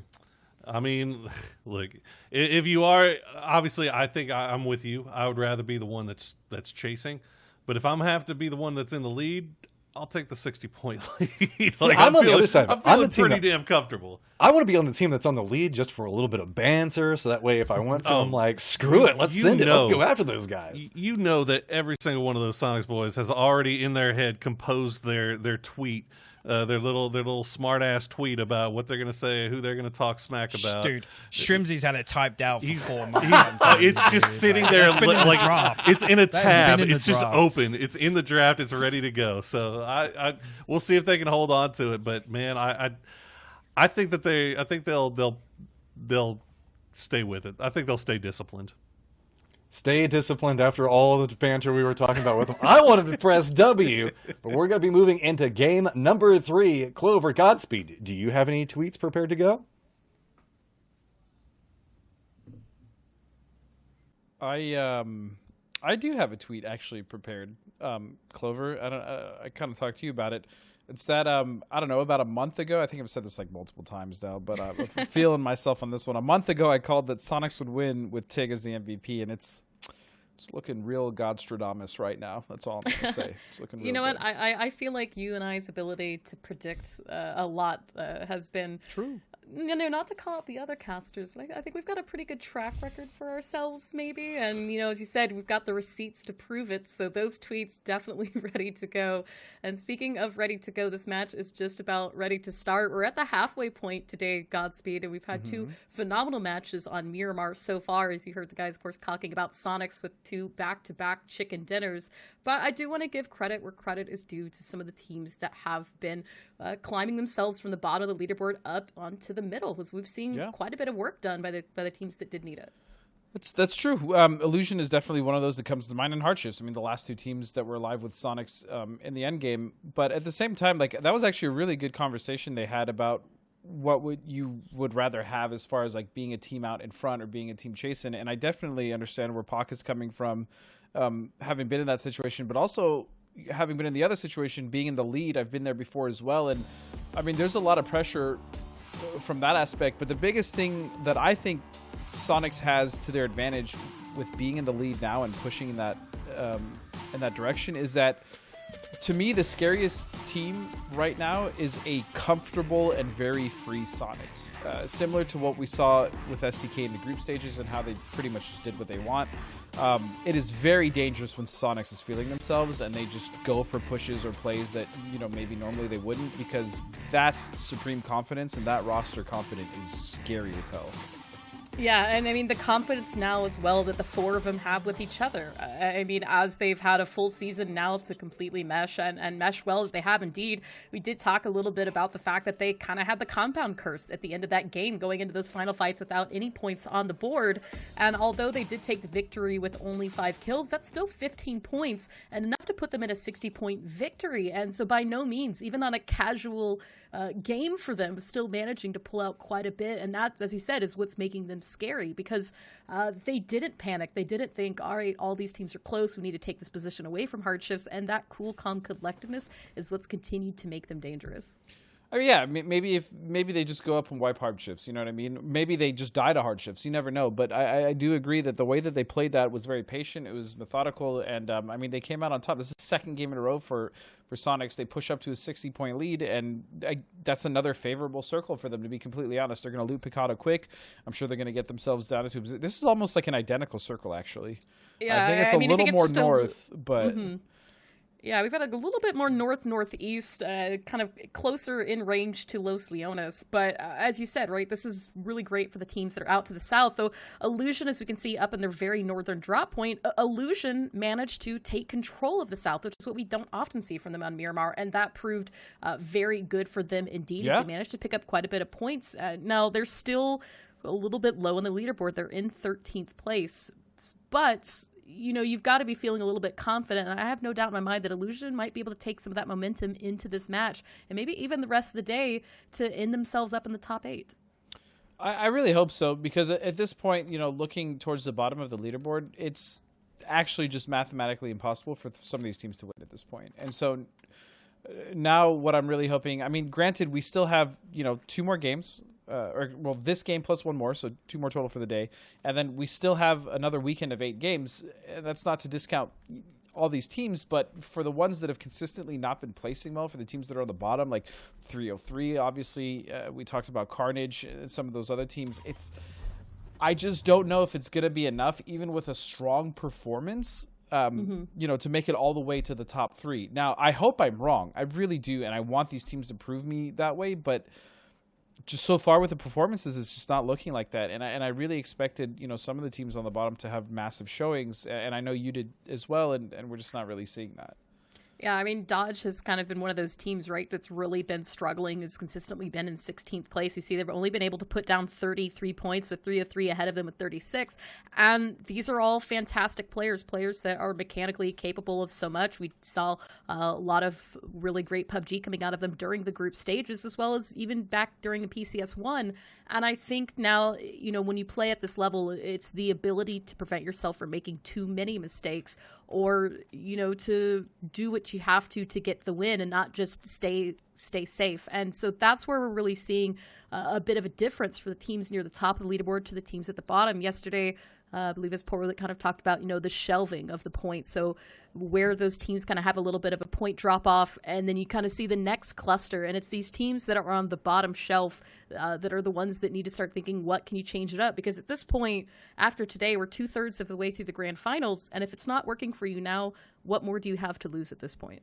Yeah, it's true. I mean, you might as well go all out. And I do love this from Sonics, because it seems very much so that they have set rotations for certain circles. And I'm pretty sure this is the exact same rotation we saw the last game. I could be wrong, but I'm pretty sure they came up the same hill, just west of Leonis. So, and Liberate is also in the same position, basically. I mean, this is almost like, again, this is very similar to the game 1, except, you know, Liberate is actually going to be coming in healthier with 4 members so far. We'll see if that can hold. And they're a team today that have been struggling a little bit, although they've been playing very well overall in this PCS2 Grand Finals.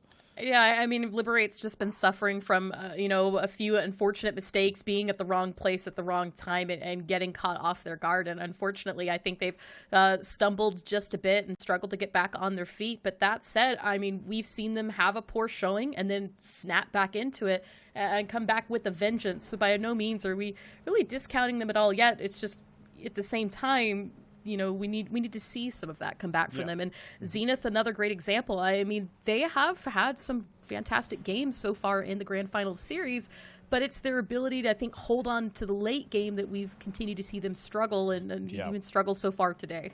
I mean, they're still in 5th, so it's not like they're slouching by any means. But yeah, it's not a. Some of those plays, or some of the things, especially with the game yesterday, we're talking. I know it's still on our minds about how they almost had that game won, and then they lost to Veritas. But I really like what you also said earlier about all the other teams that are struggling, like Dodge 303, Carnage, Illusion, Duel. At a certain point, yes, you may not be able to win the tournament anymore, but that doesn't mean that you shouldn't keep trying and at least shoot for top 3 if you can make it, or even top 5. You should always still have goals, and you should always try to pull out of a bad situation or a bad tournament and do the best you can, because that is what's going to build not only chemistry with the team, but confidence overall. Yeah, and, as well, I mean, we've seen a couple of teams already take gigantic leaps on the leaderboard. Teams that were struggling after week 1 and even struggling through part of yesterday that managed to put down some fantastic double-digit games and even chicken dinners. Veritas, a team that really comes to mind. There was a point where I was wondering, are we going to see them in the top 8 for the grand finals? And yesterday they showed us that no, that's definitely where they deserve to be. And even today, while they've struggled a bit in the end game, have managed to put down quite a bit of kills on the board yet again. Yeah, and Radiance is another one of those teams. I mean, they kind of hovered around mediocrity, around 9th place. Ooh, Roth going to find a kill on Yaxley. Unfortunate for him. But yeah, it was... Radiance, sorry, I just lost my point. Radiance was the team that was also kind of hovering around the middle. They were just in 9th. They didn't really have great days, and all of a sudden, they had a nice couple games, and they find themselves in 6th place. So overall, I mean, that's what you want to see. Teams that have bad days and come back, and some of these teams just aren't really coming back. They're just staying down. Yeah, I mean, talking about bad days, shoot to kill. Ooh, actually, it's been spotted up by Los HD out in the Church of Los. Church of Los, yep. I'm all too familiar with that position. Nice shots coming out from Los. Unfortunate for Civ, as now Alo is going to come to, take the rest of this compound. I remember we used to call this colors because they're all different colored buildings, but who knows what the kids call it these days. I mean, it's just like with Erangel, right? Yellows, but they're not yellow anymore, right. So... Petition to change yellows back to the color yellow, PUBG devs. If you are listening, please. Veritas is this is a very weird position for both these teams. Actually, they've set up on either side of this road here, just below the Church of Los, and Radiance is having a field day with this, and SDK and Veritas are now kind of stuck. I mean, this is always a bit of a tricky position to hold, especially with so many teams in the area. You can see on the minimap ATC up to the northeast of us, a shoot to kill down to the south. The one big thing that's helping him out right now, or at least I say helping him out towards SDK, is Radiance, but you can see Low still looking for the angle of Veritas onto here. This has managed to pick up 1 kill so far. Will be enough to get any more as phase 1 getting ready to come to a close. More shots out from Los. Hasn't found the knock onto this just yet. No, but this is not a good position to be. This is Circle 1 still. I mean, this is still phase 1. And these guys are already struggling. They've already lost some armor. They've taken damage. Utility has been used. Meds. But it looks like Mime has angle on this too. Yep, there they are. Off into the distance down to the south. Sonics starting to third party onto this as well. See Gaxi looking to spot them up onto the ridge. And so, yeah, phase 1, we don't usually see this much action right away. Or at least with these teams in this position. Again, it's just odd, but at the same time, like, Radiance I expect to be here, right? This is very normal for this team to kind of rotate past here, or at least play by, I mean, it's called Church of Los for an absolute reason. And they have a lot of vision on what's going on. They know their rotation is going to be a little tricky if they just want to go straight in from the west. They know they have a pretty decent wrap. They know where Sonics is, and so they've gathered a lot of information here. And there's still some teams that are just now making their way into the circles. So once this closes, especially if this starts to center around like Liberate or Zenith, a lot of these teams are going to have to go into unfavorable rotations, and they're probably going to lose at least 1 or 2 players, if not get wiped out. I mean, this is going to be tough the way all these teams have already set up. Also, Los flipped his bike. Yeah, and I mean, I think as well that first circle popped, and it was very similar to the match that we did just witness, and so team set up a little bit further south, but look at this setup right now from ATC. It's going to stop to the compound for Oath. They know they're here. We saw Gila check the windows, and it looks like shots out onto Gila, get on the car. Milo. Oh, this nade could be good if he times it just right. That would have been such a sick angle if he got on the car. Oh, Norcus is going to go down. Ooh, Balefrost has a good angle onto this as we see all the way up to the north. It looks like Oath actually completely closing in on this compound. Snakers has an angle onto this just as well. And as ATC tries to drive it in home, Melon gets taken out yet again. It is not his day with vehicles today. We can see now Fabled third-partying this fight as Greg Shot's going to get a little bit of damage onto Oath. But now 2 kills to their name. Still got some more ATC into this compound, so they can't let their guard down just yet. ATC and Oath, I feel like have fought every game. Like these two teams always seem to find each other. More mollies and more utilities being thrown in towards ATC, but I mean, this is just a duo of Oath, so potentially they could lose a member, but they fought this so far very, very well. And Pat Cap's trying to Oh, no, spot out an Snake angle is on here his way. onto, it looks like Marcelic, but Aguila, meanwhile, still in the garage, close out to Snakers. They're going to have a little bit of a standoff there for the time being, but now over here between Dodge and Duel, as Wooly has been knocked out, Danny G waiting patiently for Dodge to peek, smokes back out, and it looks like Crop holding anchor inside the compound. Meanwhile, back again to ATC. Marcelic is going to trade it out here, but Relo knocking him down as well. Gagila still in the garage. Last one still up for ATC, but he can't make any moves. Snakers keeping him pinned down. And it looks like Snakers is actually taking damage from Carnage. That nade was almost... Oh, I knew it. Balefrost. That nade was almost too dangerous, and it was indeed. And now Aguila can possibly step out. He's going to knock Bale. Oh, you love to see it from ATC. This is what makes them absolutely deadly here. Aguila getting the flush on both Balefrost and Snakers. Unfortunately, Oath giving up one of their own. As Relo and Pat Caps go for the chase, try to spot this out. Aguila actually will get one, but ultimately falls in the end before we can get that flush. Back to the fight, though, between Duel and Dodge. Danny G looking for that next knock. And he just can't hit him. He's so close hitting him, but he's getting knocked from behind. Hardshift's third parting onto this fight as Danny G gets hit in the face with the Molotov. Dodge is going to try and steal this back. As we can see, Duel completely surrounded. What is left? Cleaning up kills. Finna and Reno both have been flushed out. It looks like Crop, last one still alive. I mean, Crop had pulled back to this compound for quite some time, but it wasn't really anything that he could do from that position onto the Duel fight. There's nothing he could do from that position, to be completely honest. I mean, he pretty much took himself out of the fight, and because of that, Duel was able to come back and clean that up. And that was not looking great for Duel in the initial start of that, but, you know, well done to pull it back. Can't say that's unexpected from these guys, but, yeah, that's going to be rough for Dodge and some much-needed points for Duel.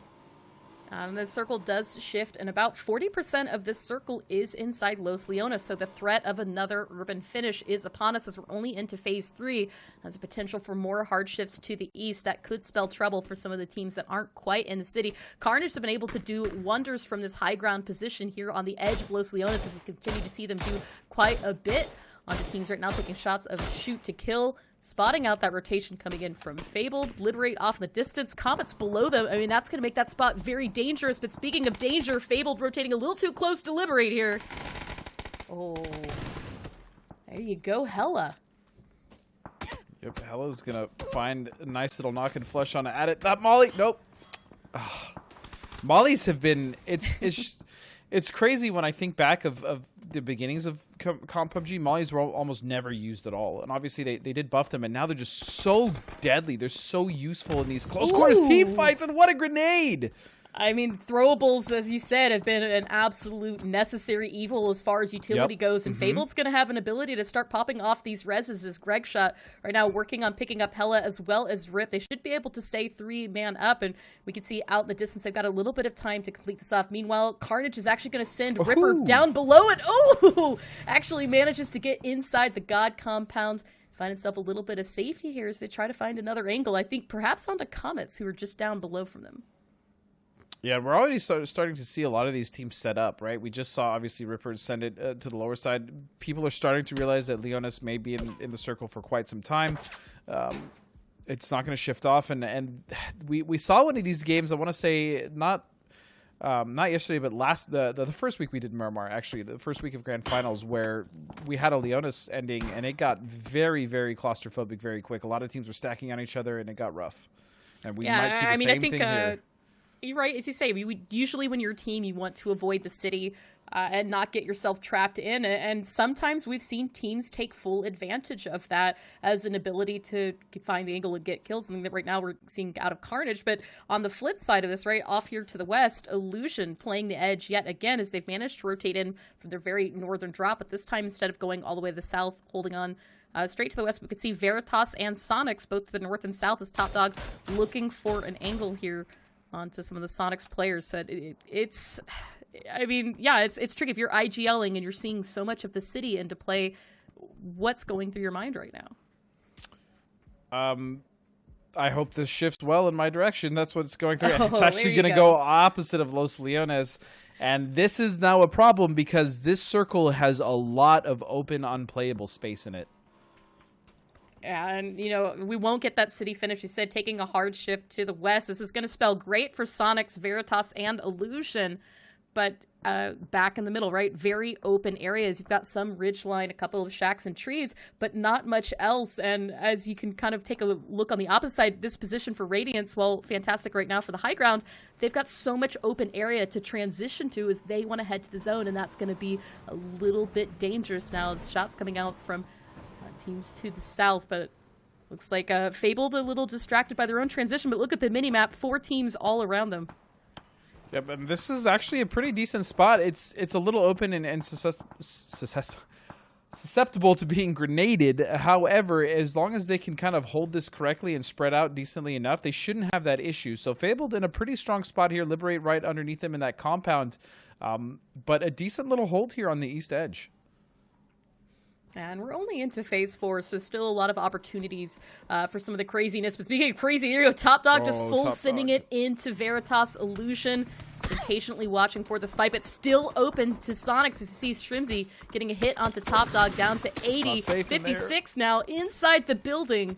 This is not safe at all. Oh, Pensa. They've been holding on to this northwest edge compound. I mean, this is pretty much where they've been this entire time, where they got shot from initially by Losa up at the church there. And now Illusion in a world of trouble. Free me, please. Very low, and Adam has to hold it together. Speaking of throwables, we're seeing flashbangs come out. I think we're getting the full spectrum right now of throwables coming out. As Sharpshot with another one out. This time next with a nade. I think Veritas might be ready for the push. There's only 2 still up for Illusion. I really like these attempts on throwables here. They're getting them very close, and they're just going to peek over, and there it is. Just deleted the rest of Illusion. And again, just an unfortunate game for them, especially coming off such a good performance in the last one. I mean, you really hate to see it, though, with these circles going so far south. Does make things a bit difficult for them. That said, Veritas sitting right now in a really good position themselves, just behind Radiance in 7th place.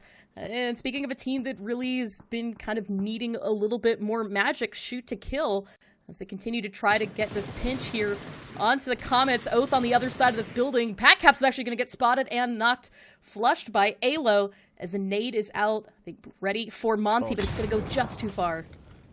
And Relo, what can he do here?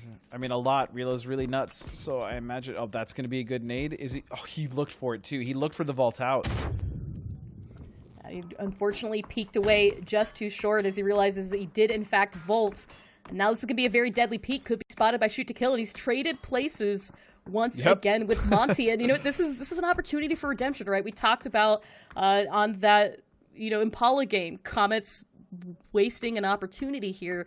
We've got Shoot to Kill who's got angles on this fight from every direction. But there's an opportunity for Comets right now sitting on 0 kills to maybe pick this one off here onto Relo before Shoot to Kill or even Ripper, you know, for Carnage off in the distance could get an angle. The only problem is even if he does get the kill on Relo, he has nothing else to really do. He has no other play to make. I mean, STK are going to make sure that he doesn't make it out of that alive, and then that's just factoring in if he kills Relo. I mean, he still has to deal with Relo himself. So Comets just... Again, another disappointing game so far from them. After such a good group stage, man. Yeah, I mean, this is definitely a team that we saw a lot of growth potential from for the group stages, but struggling in the finals indeed. That said, also for struggling Duel, Wooly is going to get knocked and flushed by Fabled as Cherry pulls away at the last moment. Lampalot abandoning a flipped vehicle, trying to stay alive, but we can see on the minimap all of teams right now pushing their way into the zone. As Oath is going to win out that fight onto Comets, Monty falling there to Relo. And so now it's phase 5, right? Blue closing in. And you've got all these teams who held on to Los Leones till the last moment. It's going to make things a little bit chaotic. Zenith full sends it in. And it's going to challenge Duel for this position. I like this. They recognized that they had room to play on the southwest. I mean, they were scouting it from that warehouse.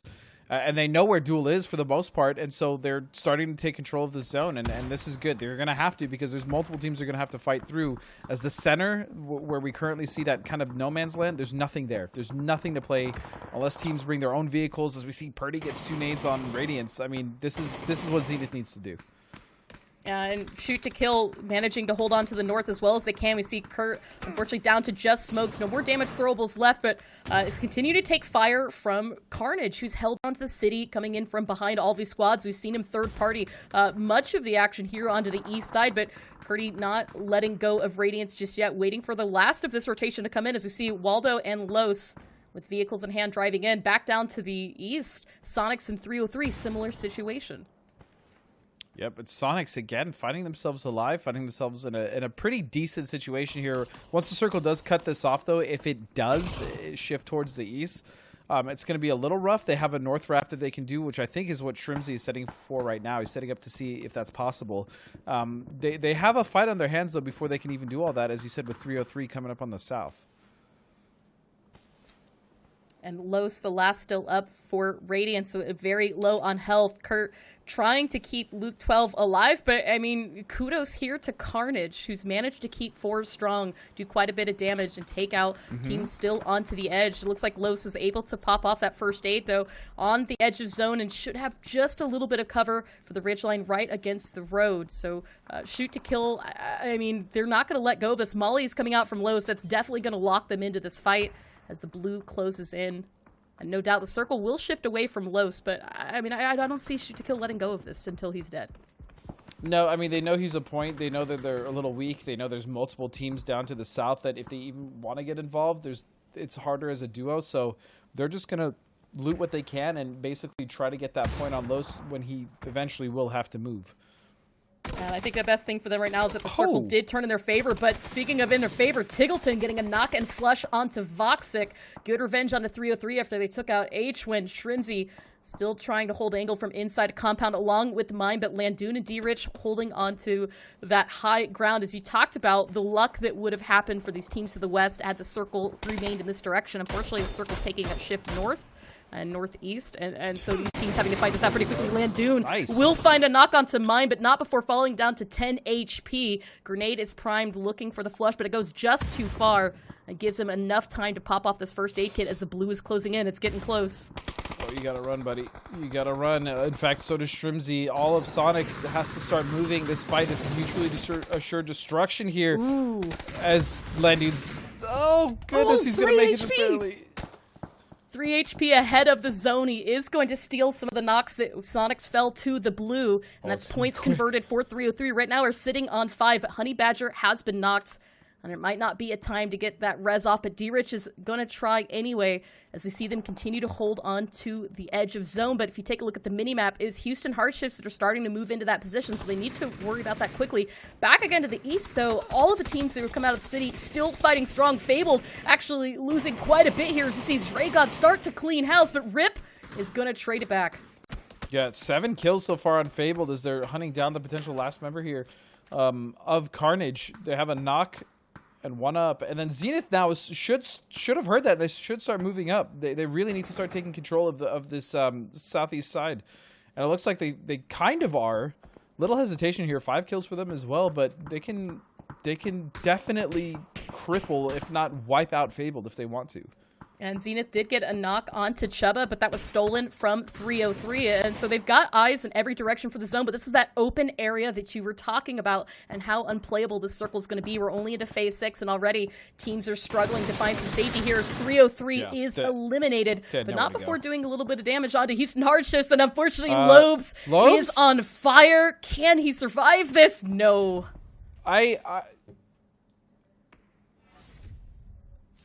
I don't know. I'm not sure if that was on him the whole time or if he proned and it landed on him, but he was cooking for a while. Oof. He was cooking for a while, and Zenith still kind of on the southeast side, just trying to find an angle, playing this quite slow. I would see Fabled was able to get 1 still up, but Ripper for Carnage still alive. Meanwhile, Shoot to Kill still up with Purdy and Luke 12 the same. So I think the big thing here is now that we don't have a full 4-man squad. Right. Veritas does need to send it into the zone with, once again, I mean, really, I think the edge is all that you really can play, the north edge and the east edge. Everything else is way too far open as we see Veritas try to clear out, liberate, and take control of this compound. And here comes Veritas, who've had quite a game for themselves so far. They just have, if they can clear out Liberate here, I'm pretty sure they're in the winning position. But they really need to clean out Liberate, I mean, as soon as possible, so they have that time to work with the ridge that they have in front of them and the crate that they just got. Yeah. Yeah, I mean, like this ridge right here that we see Guabi in is a fantastic position against all the teams further down south and southeast into the zone. And so Veritas winning out this position from Liberate could be huge. Likewise, if Liberate can manage to hold this just a little bit longer, will give them the strength that they need to get that comeback game. But that said, Jazza getting a nice hit onto Guabi. Level 2 helmet is badly damaged. Ice Tech, meanwhile, pinned down the corner of the building. And so this is a tricky position to be in. Yeah, I mean, there's only a duo, but that knock is going to open it up for Liberate. Picks up the flush as well as is huge right now, turning the tables back in their favor as Veritas down to just 3 players. Smokes out right now, trying to obscure vision, help out Guabi to give some assistance, but meanwhile, shoot to kill wrapping round wide. They did hear the shots going off following the sound of the crate, and Kurt and Luke have come to investigate, so they need to be a little bit careful here. Ice Tech could get himself pinched, but Veritas definitely in a risky position. This is actually a double crate. Look at this, shoot to kill gets one as well. The way Liberate is holding this and the way that they're fighting this is so smart. Ice Tech down on the bottom on the backside of the building where Guabi has an angle, and they're just playing this so well. So well. And they're really delaying Veritas, who potentially could have wiped them out quick, and they didn't. Now on to shoot to kill. Luke 12 gonna find 2! Ooh, and Luke 12 unfortunately getting knocked. Ripper went wide, finds it here, looks for the flush, and Kurt, who was still keeping an eye on that Liberate Veritas kill, a little bit too late to help out here, but Throble's out nonetheless, trying to spot out Ripper. Gets flashed. We see the hand go up for the animation as Kurt pulls back for safety to try and regroup onto this. Meanwhile, Carnage, I mean, this has really been, I think, their game. They've been such a thorn in their side. Ice Tech, though, on fire from a Molotov. Veritas is going to find some safety to push out of the compound. Guabi tries to help out, but it's unfortunately not going to happen. He has 40 rounds left as well. That's it. He has 40 bullets in his gun. Nothing else. This is not looking good for Liberate right now as Veritas manages to take it back, and that nade blowing up right at the base of the window. Guabi not taking any of the damage from it as we see Veritas start to push in from the bottom of the stairs. No helmet onto Guabi. Kurt, meanwhile, did win out that fight against Ripper and is now pushed in just to the top of the hill. Looking for sight onto this fight is, here you go, the push coming in from Veritas at the base of the stairs. Guabi's waiting for it, barrel in hand, down to 11 HP and almost out of bullets. Oh, I like the flash. I really like the idea, but it just wasn't enough. And Zenith kind of, I guess they just slow rolled Fable down there to the southeast, and now they have the best position. Now they have the control, but it looks like they're only a duo now. So they did lose one in that process. We've got a 2v2v1 shoot to kill. 2v3. Shoot to kill did in fact fall. So Keenan, Sharpshot, and Penta all managed to stay up through this fight. Zenith, who've got sight on both angles. If Veritas can get an opening knock onto Zenith here, I think this is a possibility that they could take this win. Oh, yeah. 10 kills already to Zenith's name. So but with that, I mean, look at this. 5 seconds, this phase closes. We'll go to that phase 9. And once again, it's going to happen to, I think, who can tactfully hold the high ground here. It really just comes down to if Mystery or Roth can get one really cheeky knock from that position. If they can do that, if they can get a nice little knock, obviously they just looted Kurt, who I'm sure had a lot of throwables, a lot of utility, probably some good armor from the crates that I think they looted. It's going to be rough for Zenith, but it's definitely doable. However, the way that Veritas is moving is very intelligent. It's very correct. Ooh. They're moving together, playing for the trade Those in case flashes are just nonstop onto Mystery. He's been flashed 4 or 5 times. An easy knock there for Pentalo, who immediately picks up the flush. Roth stands up to try to retaliate. Can't find the knock onto Veritas. It's a 3 versus 1. Roth with the barrel out in hands and continuing to rotate wide, trying to get an angle behind Veritas to look for the knock, who's already sent 2 after him. Roth can't find the knock just yet, but around the angle, Pentalo picks it up in the end. And 10 kills, Team Veritas, as they've been win out match number 3. Yeah, 10 very, very needed kills, much needed kills for them, much needed points. It's another win that they're starting to string things together. They're starting to play, like the team that we saw in the last Grand Finals. And if they continue this, They are definitely one of those teams that I think still can overtake Sonics, especially if Sonics has another game like that where they didn't get as many points as they have in the last two. Obviously, they won the last two. But man, if Veritas can continue to string this together, they have a chance. Yeah, I mean, Veritas is looking really healthy right now. They've been making some fantastic plays. Their gun game, their utility, everything right now is looking very well disciplined, and they've been rewarded for it so far. A couple chicken dinners so far in the Grand Finals series. And as we say, I mean, in that late game, there was, I think the only way that we thought maybe they weren't going to get it was if they were caught off guard, and they managed to hold their own, not only against Liberate, against Shoot to Kill, against Zenith as well in the end. So a fantastic display from them. But I also have to give it up to Liberate. They did a great job of holding that as a duo to the best of their ability, and so, showing why they've improved. Awesome. Well, guys, we've got one more match after this, but before we get to that, we're going to go ahead and toss it back to our analysis desk and see what they had to say about this match. So, guys, let us know what you think. Focus up, chat. Breathe. It is time. Go, get ready. I'm about to give you the code, and here it is. It is 49F CRF 2A BQ 8C. Yet again, that is 49F CRF 2A BQ 8C.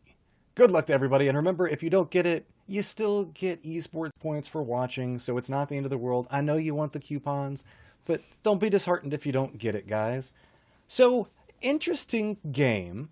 I think that since we're over that halfway mark, moving into 2/3 the way done with everything going on for PCS so far, we saw a lot of these teams that were needing points kind of go after each other. A lot of the teams that were on the right side of the leaderboard, like in our bottom 8, a much more violent start to the earlier sections of the game. Do you think that was kind of based off of the way that the circle kind of laid out, or do you think that that's just a points hunt that's starting to kick off? I mean, to me, it feels like just kind of how the circle played out, because it feels like none of these teams have really started getting that panic setting in. The whole feeling like we've got to go out there and do something just completely wheels off to catch up. But I could be wrong. I don't know. Hypog, what do you think? I mean, there was a couple of things that stood out for me in that game. Radiance usually take absolute control of those circles. That's been kind of the backbone of their Miramar performance, and made a couple of different decisions than they usually would have made. They would have made a much bigger effort to take control of the Lego buildings down the roadside there, but another one that stood out for me is, this kill in particular, Mime, you really got to win those, dude. But Sonic's not really able to get anything from that position. I mean, I called it as soon as the circle posted. There was a good circle for Sonics. Usually they play those really well, but I think just not able to build momentum in the mid game meant that they kind of they're on their back foot. All right, well, I mean, so if you're going to be on your back foot, go I got to jump in on that one.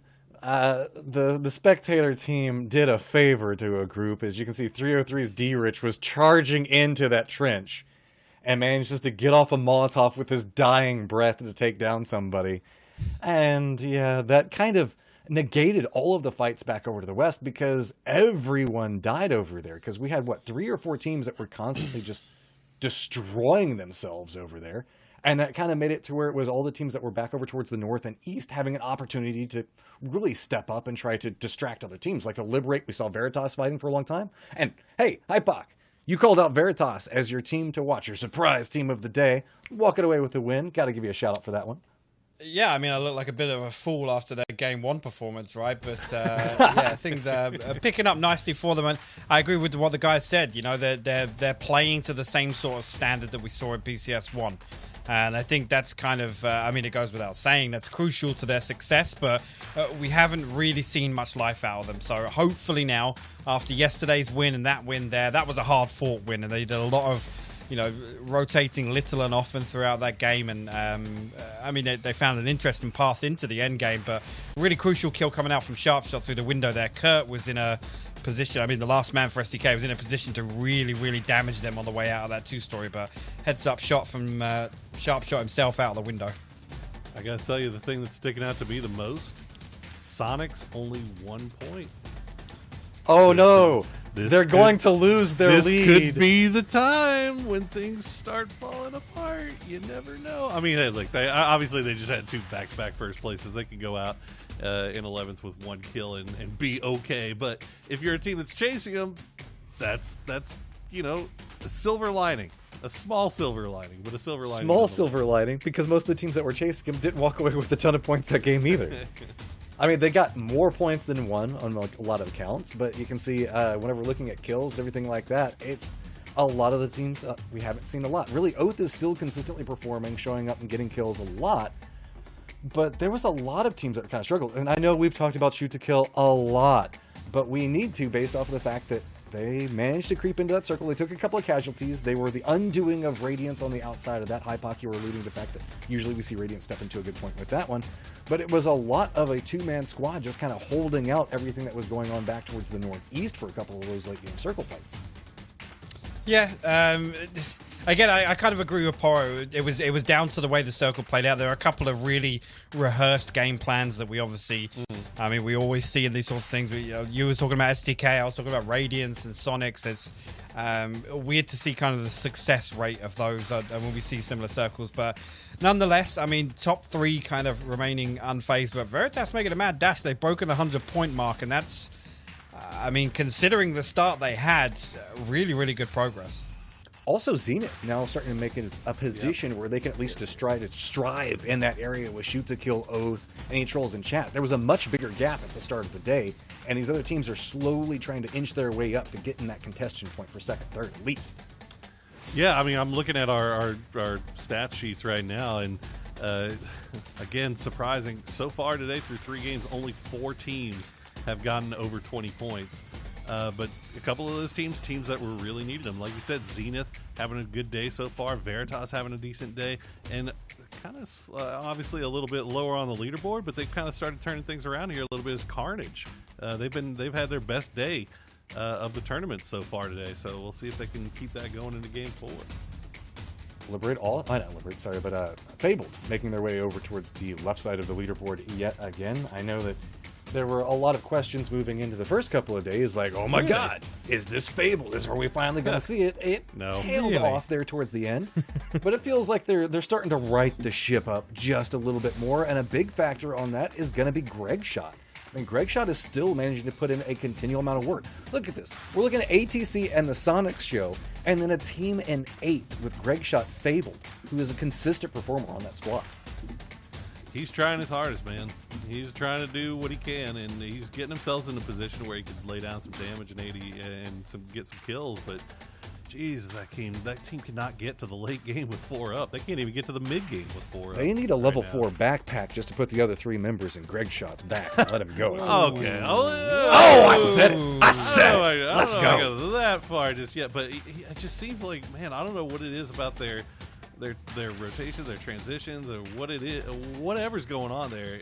They just can't get out of the early game without suffering some kind of loss. Yeah, that's always been the story with them. I know I'm getting a little bit spicy on them, but they are a solid team, and it's good to see them starting to reposition and get into those good spots. But Tiggleton still continuing to stand up for Sonics. Got a huge damage lead over Marcelic. Marcelic might be picking up the kills, but Tiggleton is putting in the work for his squad right now. Yeah, he is, and I mean, this has been the recurring theme, to be honest with you. It's fantastic to see Tiggleton kind of maintain the same performance throughout. Good to see Luke. Luke's kind of crept into the top 5, to be honest with you, and I guess that's on the back of a couple of games from yesterday, but no real surprises again from me other than Marcelac. This guy's just overperforming expectations right now. I mean, it feels like we're always seeing him have some type of play in every game. ATC is, I know we've perpetually talked about them as a team that would just get into position and then quietly wait to die. Like, that was kind of the running thing that would happen with them for a long time. Now ATC is starting to get the firepower back behind them, and they're just finding so much more consistency, and you can see the confidence also starting to mount, where they're not afraid to fight teams that I would say that they were more hesitant to fight in the past. Yeah, I mean, that being said, they are struggling today. Only 16 points so far today, which, I mean, points have been really hard to come by and for everybody today. True. Like I said, only 4 teams have even broken 20, which is ridiculous. Like, but then you We go have and look at the same situation yesterday. Like by the end of the day, it was over half of the lobby didn't break 20 points. Well, Sonic's also ate a ton nuts. of points so far. Well, and they've got the Sonics. They have 42 points again today. They got 47 the last 2 days in a row, and they're already at 42. And they got 1 point last game, so that means they got 42 points. And there's still one more game to go. Still one more to look forward to with these guys. And I think the question starting to mount is the fact that who's going to try to stop the Sonics? What can people do to try to, like, put some type of brakes on what is happening? You know, we've talked about the fact of maybe trying to cut off rotation paths. Hypoc, as an ex-player, whenever you're in a situation like this, whenever there's a team with a massive point lead, do you just go, okay, we've got to play our game and hope something goes bad? Or do you maybe start running some type of strategy to see if maybe you can put some hurdles in front of them? I mean, same as I said earlier, it's I don't like seeing teams massively switch things up unless there's like an actual kind of, you know, a viable play to make in terms of the leaderboard. You know, I think back to PCS1 Finals, right? STK tried to take the game into their own hands. I don't think at this point it's right to be making massive changes in kind of the macro game for teams, but I mean, at the end of the day, if it's fundamentally not working for you and you're not finding any success, then yeah, absolutely, you'd be crazy to not switch things up. But I think teams like SDK, Oath, it's kind of just like cracking the bad games and turning something or making something out of those games, because when we see them do well, they do pick up points. Oath has been ridiculously consistent in their positioning. But again, not one of the flashiest shows that we've seen going on for them. They feel like a flash in the pan sometimes. We'll see them get these massive point games. But then other times we'll see them struggle in Circle 3, trying to figure out some way to manage to get around two teams that are gatekeeping them inside of position.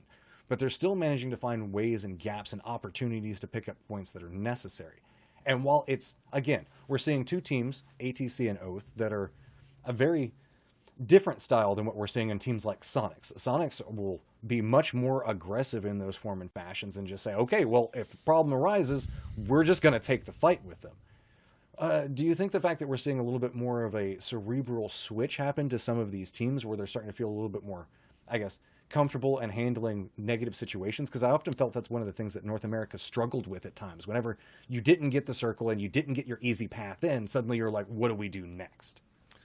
You know, I can't, like, I haven't seen every single Oath fight, all right? But just based off the eyeball test of some of the fights that I've been seeing in the last couple of days, they really seem to have a hard time recovering from fights that they weren't expecting. Like when somebody crashes onto them or takes the fight to them and they're not set up and they're ready for it, it seems like they're having a hard time recovering from it's just like the fight we saw earlier with Pat, where he could have probably shoot to kill. It just seems like in order for them to perform at their best, they need to be the ones taking it to other people, and like obviously that goes for most teams, right? That's like pretty. I keep hearing the lip smacks. Like, Hi, Puck, I know you want in. I don't know. I mean, if we just take the last game as an example, right? Like, I'm actually agreeing with you. I'm looking at the last game and thinking about that. There was one member of ATC up, and it was just this weird, long, drawn-out fight where Bale then ends up knocking Snakers with a nade, and then Balefrost goes down, and then like it draws the other two players into a weird position where it's like, well, okay, we've got to like W key rush this guy unless if we want to keep, you know, three people back on their feet, and that's not a situation you want to see Oath in. Like back with Wolf on the roster, like they would literally like 4-man team fight and just be walking through teams like Relo, Balefrost, and Snakers would just be popping off. So I don't know if it's a form thing, but we obviously all know what these guys are capable of individually. I stand by it. I think on paper they are the most mechanically talented players on any team we have in the PCS, but we just don't get an opportunity to see them kind of utilize that.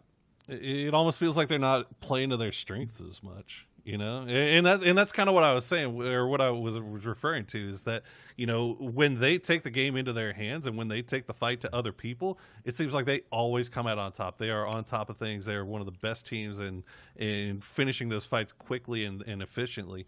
But it's just like when somebody takes it to them, it takes it's like they get a little punch drunk right off the jump. So and it takes them a little bit longer to maybe figure out what's going on and how to fix things. And a lot of times they end up suffering a lot of casualties in the process. So I don't know. I mean, there's obviously when somebody else takes a fight to you, it's going to take you a little bit of that extra time. But the really, really great teams are the ones that can immediately respond to that and have that communication and have the trust in their teammates to be able to recover. And I think you hit a key point right there. Usually fast reaction to being aggressed upon is based off of communication, being able to relay what's going on, gathering that information, saying, oh, this is happening here, and a reposition. That being said, Oath is still in a good place on the leaderboard. Absolutely. But I hadn't noticed that. So that's kind of profound. I'm going to be keeping an eye out and see how they react upon being the aggressor versus the aggressee in those situations. I mean, it's fair to say that they're underperforming, though, even if they're in a good spot on the leaderboard. I think they would say the same thing. I know a couple of the members on that team are very hard on themselves, and that's got to be frustrating. What I don't like seeing is again, your leaderboard position impact the decisions you make in game, and it feels like they're not pulling out 20 kill wins, so maybe they're in their own heads and talking themselves out of certain decisions. So just so everybody knows, I know we've had a little bit longer of an analyst desk. Yeah. We're trying to make sure everything's getting set up for the players. It's the last game of the day. I know everybody's just like, please stop talking. Blah, we'll try to rush it nah, up. We'll try to get this suck fast it up. as we You're can. gonna. Blah, blah, blah. We're in charge of when the games start. All right, they're just sitting there. They're just sitting there waiting for us. All right, we get to press the button. And as king of whenever lobby starts, I feel like I might allow the rest of you to finally see a game. So Godspeed, Clover. Yeah, okay, go ahead. I'm gonna take us into game number 4.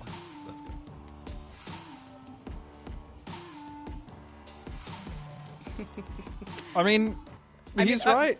I think you and I are king and queen because we're the ones that are actually here getting to start the game. So true. We get to press the button. So they're the ones that, they're the ones that kind of collect everyone in the lobbies, and then we're the ones we actually decide when the games start, collectively as a unit, all of us, not just us, but also them.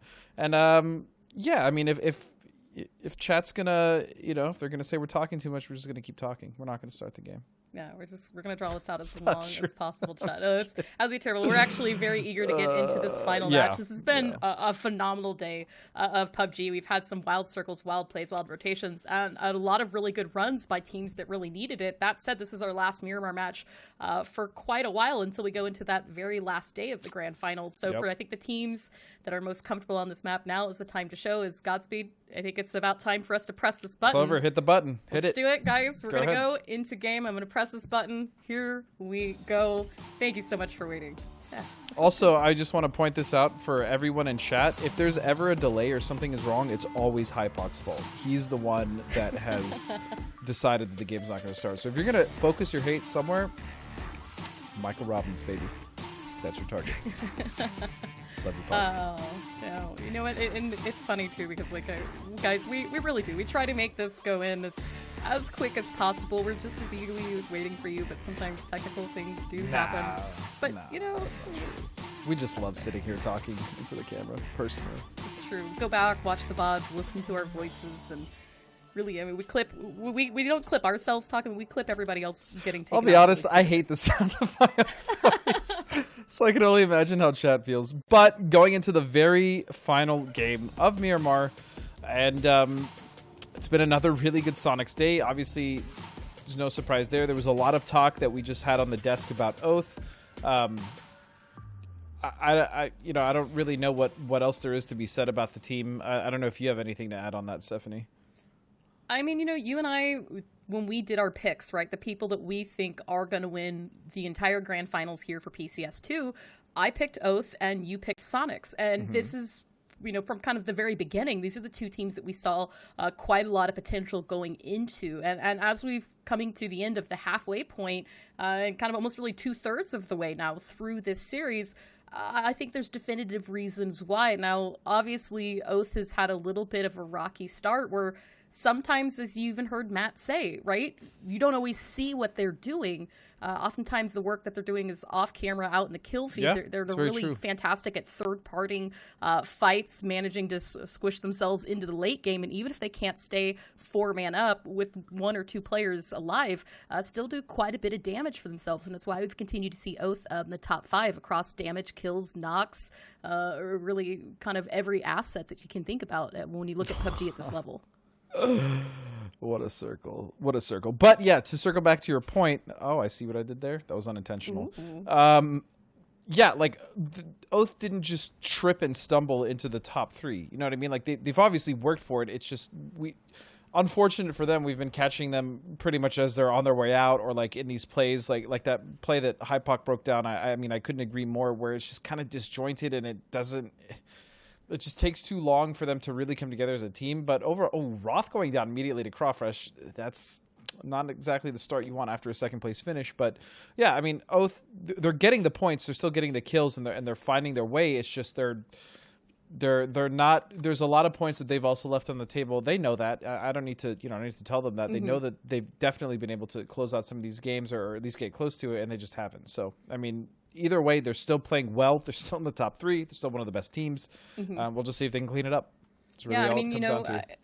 You talk about Sonics and how well they've performing, and I think we've really talked about them ad nauseum, right? If they've got a 50-plus point lead against Shoot to Kill, who's in second place. Shoot to Kill was very low on the leaderboard and has climbed themselves up to second place. Oath is 1 point behind them. ATC 6 points behind Oath. Zenith 3 points behind ATC. Veritas 8 points behind. And so it's not like where we sometimes will see 1 or 2 teams take it up to the top and point sponge. You know, Sonics do have a very significant lead, but when you take a look at second place all the way down, really even to hard shifts in 10th, I mean, each team is just a handful of points away from the team above them. And even with only 9 games left, there's an opportunity where any of these teams in the top 10 could potentially push their way into the top 3, where Shoot to Kill, where Oath is. I'm going to be honest. If you take Sonics out of this leaderboard, it looks like a really super awesome competitive leaderboard. You know, because there's not a massive gap. Yeah, from second place all the way down to 10th. Like, it's really competitive, right? And that's what you want to see. Sonics, unfortunately, are in this leaderboard. Well, I say unfortunately for everyone under them. And they've taken a massive lead. They still have this game to kind of push that forward. But, you know, the teams under them, I've really liked the way this has kind of panned out with everyone else, because it's been super close and super tight. Now, we talk about the top, we should probably talk about the bottom, as we often do.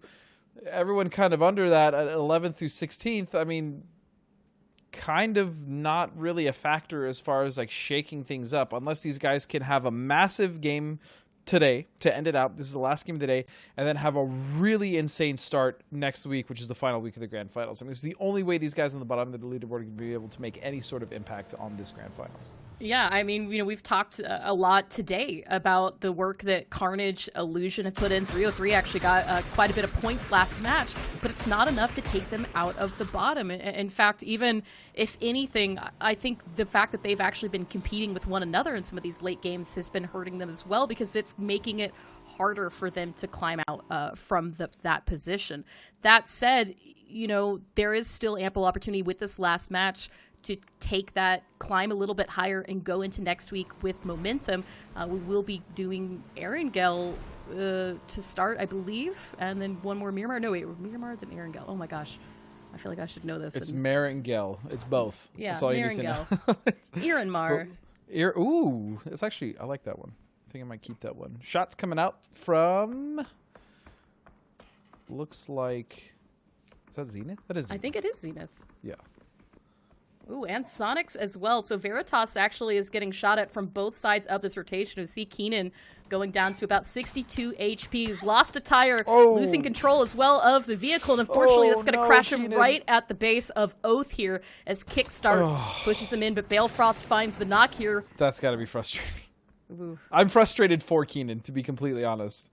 I don't know if he didn't see that pole or he was trying to swerve. He lost control. I don't know what happened, but yeah, his truck got wrapped around that thing, and that's going to be it. So Veritas winning last game, losing one immediately. It's actually kind of been the trend today for every team except for Sonics, really, that won Well, actually, that doesn't even make sense. That statement doesn't make sense. Sonic went first. Ignore me. You know, I think it'd be like if you take away the fact that Sonics did get 2 back-to-back wins, right? We talked about Illusion, and Illusion had that really strong finish in match number 2, and then they lost went one, out and then very last early in week, 3. So. yeah. That's what I was getting at, and I was like, wait, that doesn't apply to today because Sonic's won 2 games in a row. So, oh, look at this. Oh, all right. I mean, the rest of Veritas sharing a compound right now with Sonics.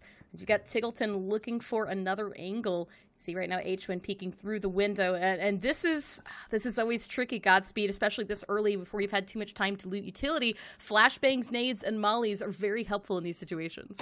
Oh yeah, I mean utility it's such a vital part of this, where it really wasn't. Again, I kind of talked about it last game. Utility was not anywhere. Oh, jeez, that's a lot of utility. There you go. I mean, utility gone. indeed. Yeah, that stopped. Molotov right by Win. Sharpshot unfortunately took a bit of damage from Oath. This would be enough for Sonics to get the opener here on this Jazza looking for an angle. And a little canted. Didn't find a red dot. Canted will do. Actually, don't mind using just a canted. Yeah, I think it gets a little bit of It's fairly hate, clean. but Yeah, it's fairly clean.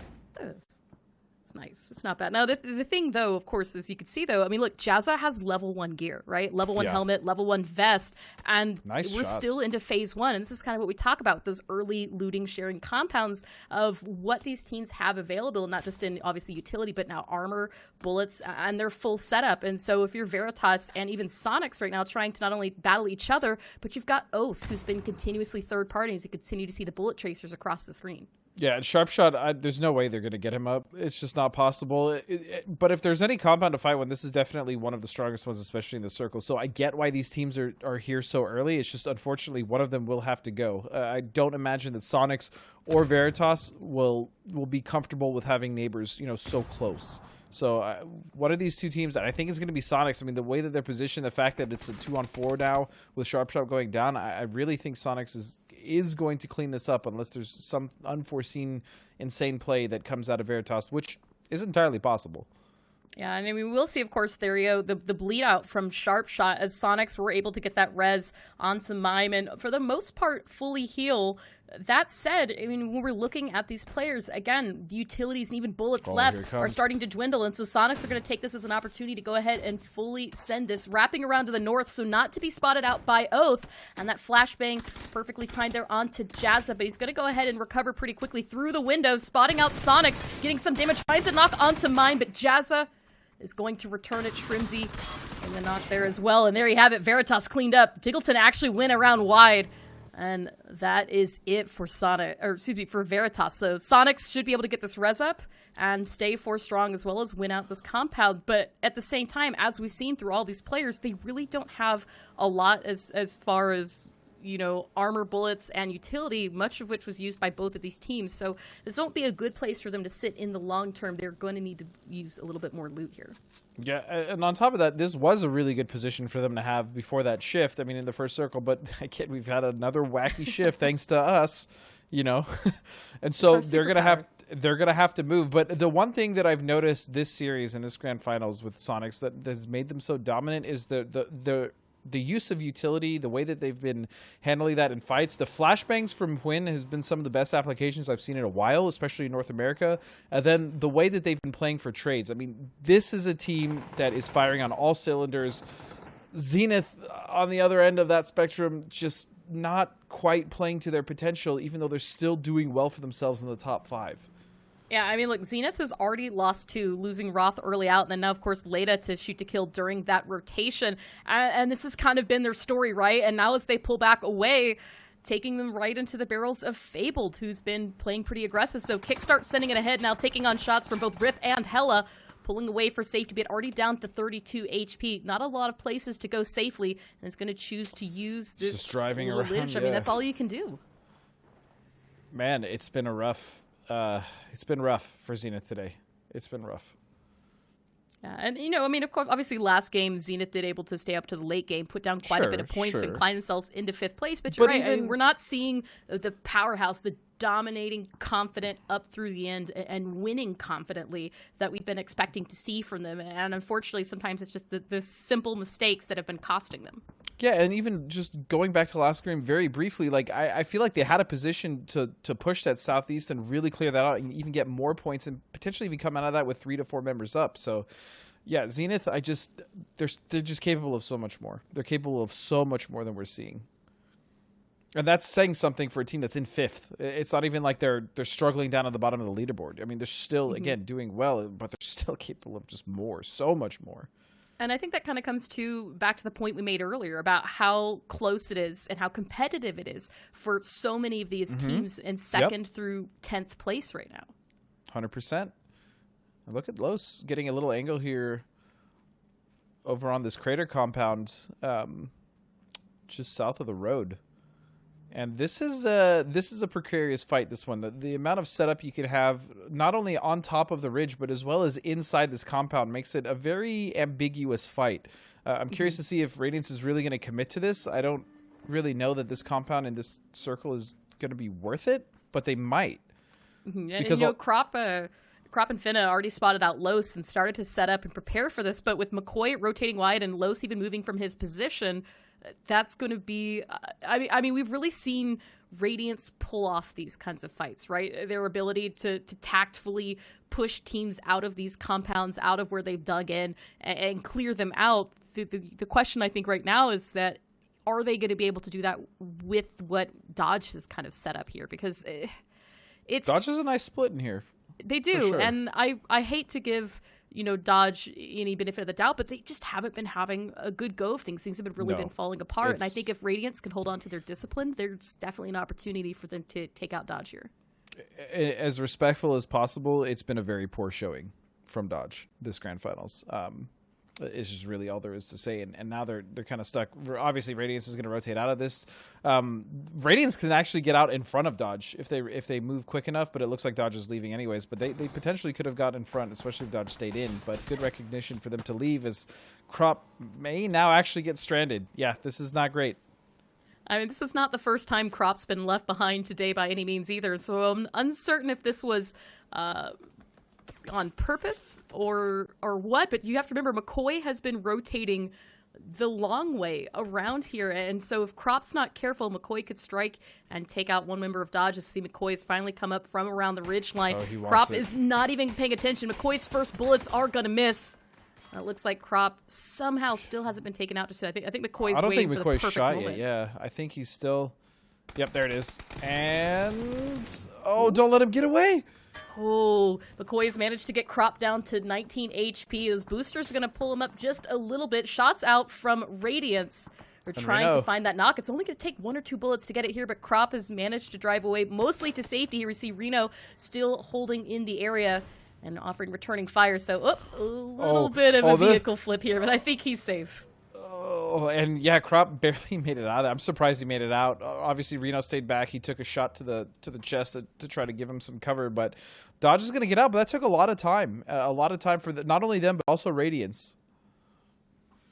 Now, Illusion once again has managed to rotate to an insane position from their normal drop. Illusion drops far north, and we've seen them on the west, on the east, on the south so far today. And that shakeup has been working wonders for them for the most part, although they did go out early last game. Right now, taking fire, though, from 303, who's managed to catch an angle onto them from the north as they try to wrap into behind from ATC. So not the best position right now. We see how open this is for Icy Flex, who's trying to pull back down to safety. An Illusion wrapping north now into 303. So once again, the East Coast on the edge, very, very busy for these teams. Yep. And with this circle as well, because we just had so much in water, it shifted off of land actually towards the water. And this is going to be another one of those, Clover, where it's going to get very bloody very quick. I mean, these guys are going to be able to rotate in for now, but once they set up in the circle as we head into phase 5, I think that's really when teams are going to struggle to stay alive. I mean, these are our 14th and 15th place teams right now, and 303 has been no stranger to rotating in the blue for these first couple of phases. That said, I think waiting just a little bit too long. Honey Badger's actually down to 39 HP, much of that from the blue zone, and this is going to take them right alongside Carnage. The circle, though, I think the circle is going to be what saved him. If the circle had shifted any further west, I think 303 would have rotated right past Carnage. Unfortunately, might have had some casualties from that, but at least right now we'll keep 3 up. They will keep 3 up, but they're technically stuck between Carnage and Illusion, and they're not in a great spot either with the greatest of rotation kind of vectors to take. Like, they don't really have the best path out of here unless they wrap south. Even that's not great. Their only option is to really kind of drive straight through both these teams. But it's just, yeah, Illusion is holding that. Illusion now actually in the blue. Wait a second. Ooh, Adam. I may be completely wrong here. They might have a path out, and it might be towards Illusion. I think Illusion was so focused on trying to catch 303 in that rotation that they weren't aware for Carnage who was going to catch him out for Garden. Ooh, look at this great jump here from Fable that goes right over Zenith. Haxetti, though, is going to get taken down to 7 HT. Molotov in hand. Can they get a knock here? No. So rough. Kickstart says absolute denial so here. Rough. And he just flew right over top of them. There's no way for him to know that they were there. That's just unfortunate for Haxetti. And now the rest of Fabled are kind of just going to be wandering in. This is, again, one of those circles where there's not a terrible amount of playability in the center. There's a little bit because of some ridges and defilades here or there, but overall these guys... Oh, they're doing it again. Fable coming in right on the back side of this, crashing straight into it. Greg Shot running over himself here, trying to take down Zenith. They will find one. Hella's still up, but she's down to 10 HP, and Zenith Esports is taken out. Hella will be able to get these reses as she gets up Greg right now. Is he going to see this? I'm not sure. Is Dodge pushing this? No, I don't think they are. But what we do see is that Guabi is on fire, and now a fight between Duel and Liberate out of... This is madness. This is exactly what I was talking about. These teams are just going to run into each other, and it's not by choice. I mean, it's insane. And right now, Carnage is full sending it into this fight as well, and so they need to pick this up quickly. Simply Matt has been knocked. Unfortunately, I think Ice Tech trying to pick up Guabi, who's down to just 1 HP, working on that res. And now to see the kill feed here. Here comes Comets. Nades are out. It's actually going to get some more knocks and flushes on here. Ice Tech somehow survives that vehicle explosion, though. Is going to be enough to take down Guabi. So Liberate is down to 1, but look at this. Victor doing a number as Comets have joined the party.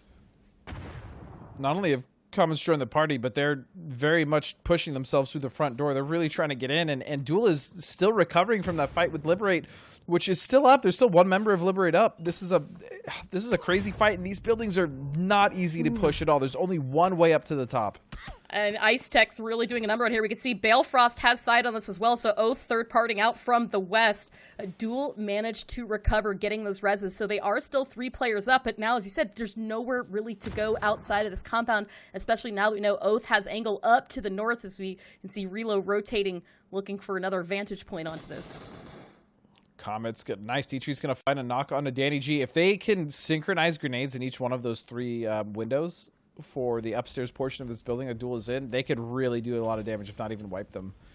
The problem is if they throw in one at a time, they have time to get to one of the other rooms or run around upstairs, and there's another shift, and it's not good for any of the teams that are currently in this compound, but it's also really not good for anyone else either.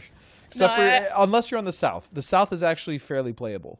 I think the south as well, right? We've got that really great ridge line right above this compound where these 3 teams are fighting it out, but Oath has managed to take shots on this, so if Oath can rotate inside the zone and kind of continue to gatekeep some of these teams as Comet's coming in for a hard push. Wooly has been knocked and flushed. We see Lamp has been knocked as well. Victor is lost. He's so lost in that smoke. There you go. Through the smoke, Victor finds Danny G. That's it for Duel, but Ice Tech for Liberate is still standing, and so Comets can't let their guard down just yet. I'm not sure if they actually know that Ice Tech is here. I think they might think he's white. Oh, no, they know he's here now. Ice Tech getting a knock onto D-Treats, but Monty and Yaxley coming down on him all at once. So Liberate goes out in the end. And smokes are out. I think Comets might be able to get this res. They got to get this res fast. Yeah, because they need to start working up that south ridge. In front of them, they need to get up quick, and they will. They'll get the recovery.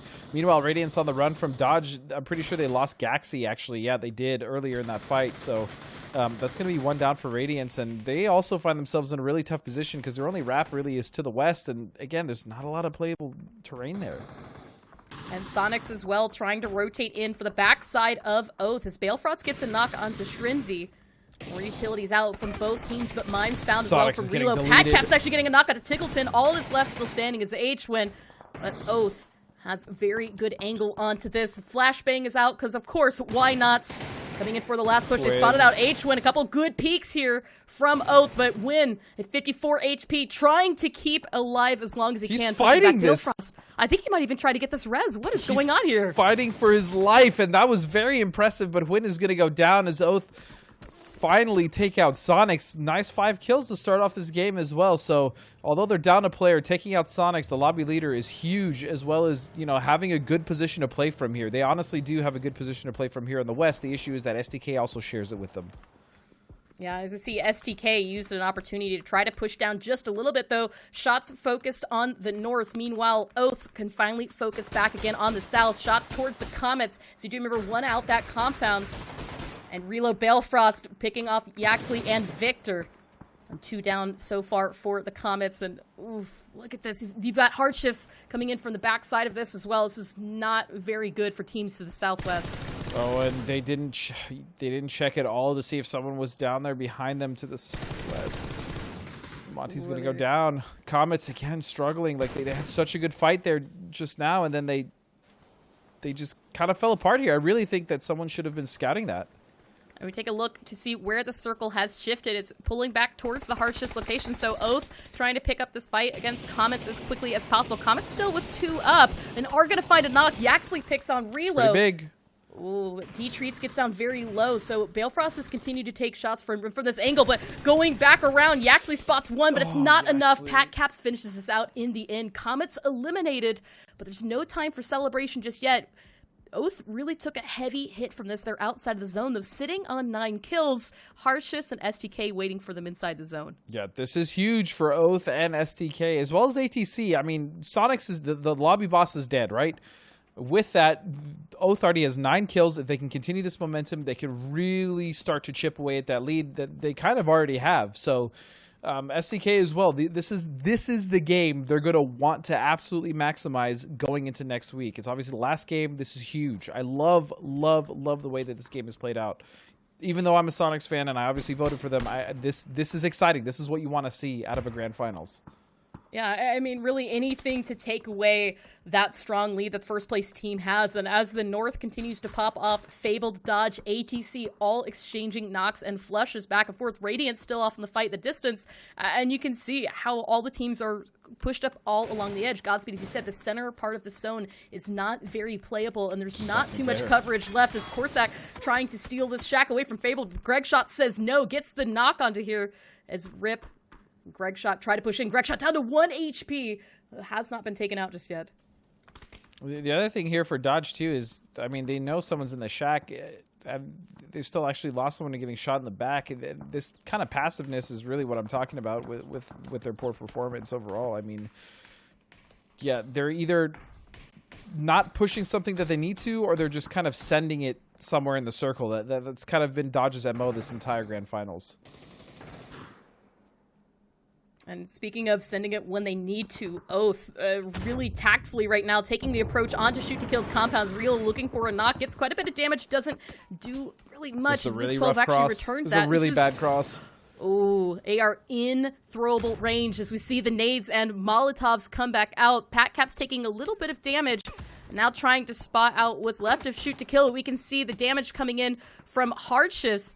As Pat's actually going to send it into the zone. I think Oath is done, like you said, denying the points where they can, as Real's got smokes out to try and prevent Shoot to Kill from taking anything here and maintain as strong of a lead as they can. But anyways, though. Oh, yeah. I mean, Civ and Purdy both picking up those kills. That's actually really counterintuitive to what Pat just did. If Relo, like, I don't know if they communicated that they were going to do that, but Pat basically, I like the idea. I think Pat was right in denying himself. The problem is, the other member of Oath didn't, and so they both got picked up anyways by STK, which is what Pat, I think, was trying to avoid in the first place. So that one was really disjointed. And Shoot to Kill now can turn their attention to Hardships, who have managed to hold a strong position to the south. Hardships aren't quite in the zone. As you take a look at that little mini-map, guys, this little mountain that they're holding on is not in the circle. And so they're going to hold this edge for as long as they can until the blue zone closes in, as Maluk and J-Sank trying to take out who they can for Shoot to Kill and manage to continue holding on to this southwest edge. But as you see, every peak is met, unfortunately, with a bullet by some team. Everybody's got eyes open. Ooh. Shots coming out onto Chubba. Spray isn't good, but STK, this is a very good position if they can clean it up and get into the circle. This is massive for them because they can pick up the points they desperately need to get closer and closer to Sonics. Alo getting the knock on Chubba as well, and Shoot to Kill turning this back in their favor. As all they've got left is J-Sank, who right now is working on a res. Alo, pretty curdy with plenty of utility out. Hardships are going to be 2 players up, but Alo right now with the barrel looking for that close range knock. Finds one. Lopes goes down. All that's left is J-Sank if they can find it here for the angle, and that's it. Hardships are eliminated. We've got 5 teams still up, and Shoot to Kill will hold on to the edge here. Back over to the east, though. Ripper coming in the backside of Illusion is the last player still standing for Carnage. And he is just creeping. I mean, he's somewhat in the open, but he doesn't care. I mean, he knows that fight in the distance is going off. It's not this is not good. Illusions completely dropped their guard, and that's going to be enough for Ripper to get the knock and flush onto Icy Flex, pushing himself back further into safety for the zone as we see Top Dog just on the other side of this reg. But Alo has been taking shots at teams to the north. And as we see more damage continue to coming out, this is just, there's no safety here. No. No, there really isn't. There's a couple ridges, maybe a little dip definitely here or there, but that's it. And STK is now, this is classic Shoot to Kill. They have dominated their side of the circle, and now they're starting to spread their little tendrils into the rest of it, and they're going to take control. Obviously, they just got shot off by Marcelik, but even still, you can see Luke and Civ are starting to get back to that side, and they're going to start working it. This is exactly what STK does the best, and that is just strangle and constrict their control on these final circles. This is why they're so good at closing some of these games out. And Civ and Luke 12 are going to take the push here onto Marcelik to try to gain this little hilltop that ATC has been playing with. It's one of the last little bits of cover into the zone. As Melon starting to rotate back towards center circle for a stronger position. Top Dog, meanwhile, will find Ripper, and that is it for Carnage. Illusion, last little dip there onto the east, and ATC continuing this back and forth exchange with Shoot to Kill. Shots out, but Marcelik can't land a knock here as Alo down south anchor still continuing to do quite a bit of number here onto ATC. Yeah, I don't really know what option they have. I mean, STK has completely taken over the circle. They have complete control of this. It's looking very grim for ATC and Top Dog. Like, unless they can make something happen here, get a lucky knock or two, this is STK's game to lose. 100%, not a single doubt in my mind, or honestly anyone's mind watching. I mean, this is such control from these guys. And 10 kills so far to their name for this match is, Top Dog has kind of been in a tricky situation. Shoot to Kill has been sweeping all the way through the east to try to locate him. Realizing now he's across the street. There goes the flashbangs. The push is coming in. Kurt wrapping around wide with Luke 12. Top Dog's going to have to get the opening knock, but he fails here. Luke 12 picks that up, and now Shoot to Kill can drop their guard and focus entirely onto ATC. As Melon is the last one still up at Alo, getting him down very low. Good shot out from Shoot to Kill, and it's Civil with the molly. There you go. Shoot to Kill finally getting a chicken dinner there with 13 kills, and a fantastic way to end match number 4 on day 4 here for PCS2. Good night, sweet prince. That was methodical. This is absolutely what we expected for STK, especially in that position. We saw early where their position was. We saw that how they were going to rotate. They just really needed to clean out Oath, and then Hardships after that, and then the rest was just whatever they wanted to do. At that point, and they definitely chipped away at that lead Sonics has. They started with a 60-point deficit, and now I think they're within striking distance, only 30 points, maybe even less. Man, what a way to end the day. Sonics came out strong. STK and Oath came back. The fight for the lead is still on. It's still a competitive game. That's what you love to see. It's perfect ending, honestly. I mean, and really, I think a perfect way to look at the Shoot to Kill that we've known from the group stage is just the confident, concise play, fantastic decisions, and just mechanics all around through them, managing to keep the whole team up till the end, completely take control from squad after squad after squad, given how open and really unplayable those final circles were.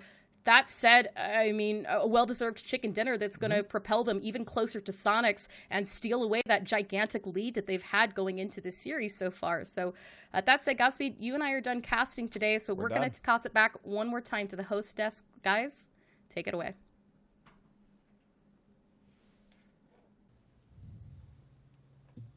Last chance for coupons, everybody. Cop Here 'ems. we go. Everybody, here it comes. It's EP2 MJ1YT 9IL4. Yet again, that is EP2 MJ1YT 9IL4. Good luck to everybody, and hope you manage to walk away with a coupon. If not, you still got plenty of esports points for tuning in and watching us so much.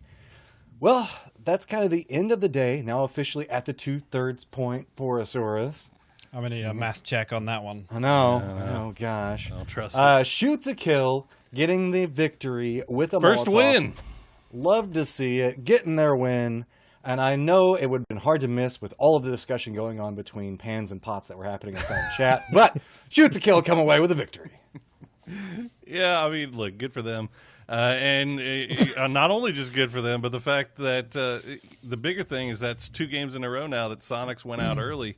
Now Sonics did manage to collect a few points, though, this time around. They ended up getting 4 kills. So despite going out in 11th, they still collected a few points. But that's 5 points in 2 games, while Shoot to Kill, if they can start stringing these things together, I don't know. Who knows? It could be close. Who knows?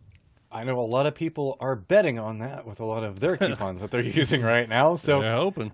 A few prayers being sent over and Shoot to Kill's way. So maybe a little bit of a sigh of relief coming in, getting a lot of kills inside that game. ATC also staying pretty active inside the later sections of that game. But Shoot to Kill did get some circle favor at the start and really came alive towards the mid and the later sections of the game, Hypoc. Whenever you were looking through that, like, what specific movements, like, there was a lot of very peculiar things that were happening inside of that game. So I'm just going to give you free liberty as to say, what kind of stood out to you while you were watching?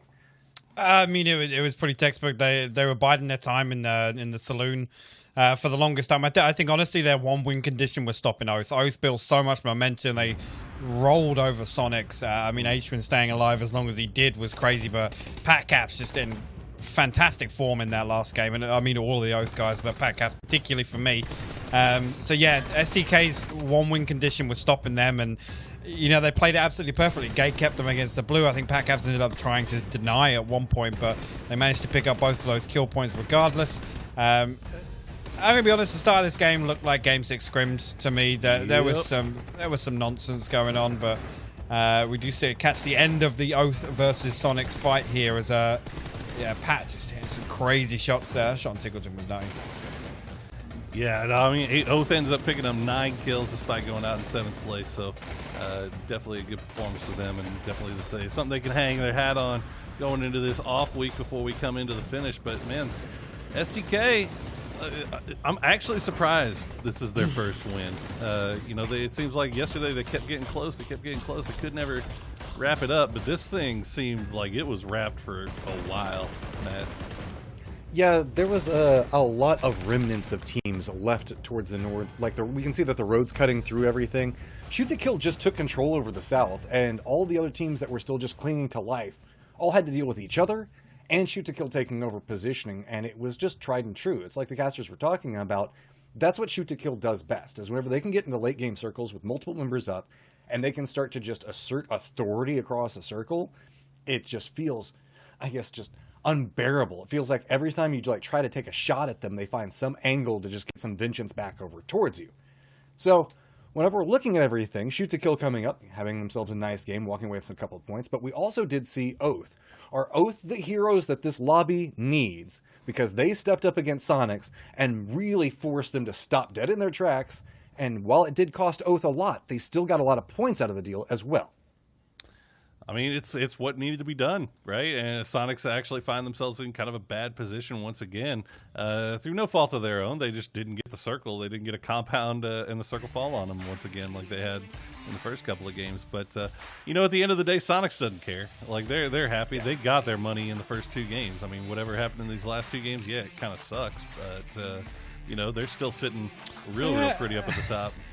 I mean, I see it as a missed opportunity when you have that great a start to the day. I mean, yeah, you can look at the day as a whole in terms of points earned, but it was definitely a disappointing finish to the day. But you know, like I said, depends how you look at it. That they did enough in the first 2 games to carry the day through.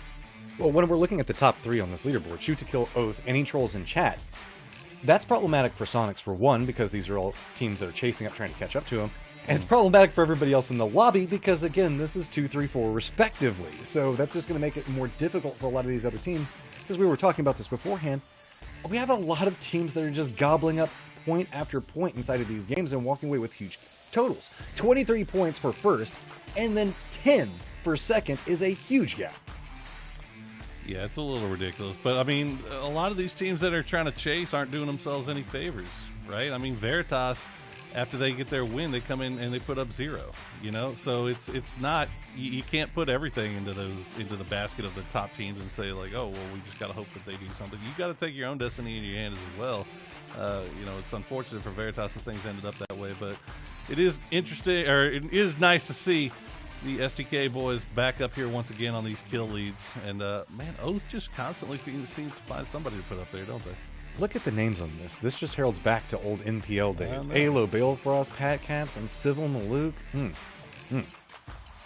Like them throwback jams, Hypoc. I know you like them. Oh, yeah. Yeah, I'm a real sucker for the throwback. For sure. Okay, so let's go ahead and take a look. It's going to be Marslick top damage again. Marslick consistently putting up so much for ATC. We saw them taking a lot of fights in the mid sections of this and did manage to limp in with a few members still alive after all of that fighting. Shoot to kill, putting up damage as well. We can see back behind that Balefrost, and again, hardships. Starting to see very reoccurring themes between our teams that are chasing for the top of the leaderboard right now, finding, again, more and more consistency round after round. Yeah, you know, I said earlier, maybe Marcelo got himself a new gaming chair. I'm starting to think he might have got himself a new gaming chair and a gaming mouse pad. That's how good he's doing right now. And all I'm saying is I need a piss test just fast. He's got his RGBs are popping off though. Good to see Shoot to Kill finally got that first kill. It's again, like I'm shocked that it's taken this long for SDK to get that first dub, but man, Sonics has just been playing so damn well. All right, so for everybody, whenever we talk about, they always talk about Shoot to Kill. We always do this. Keep in mind, Shoot to Kill is in second place right now. They are behind Sonics, but with 1 round win and 1 chicken dinner versus 5, not to have that gap be so much larger is a statement in itself to Shoot to Kill, Oath, and any trolls in chat that are still chasing after. Because any trolls in chat also still, they haven't gotten a chicken dinner yet either. So this could be a much bigger blowout, much as you were kind of alluding to, Hypoc, about the fact that they had a very substantial lead, and Sonic still do have a strong lead, but these last 2 games didn't do them any favors.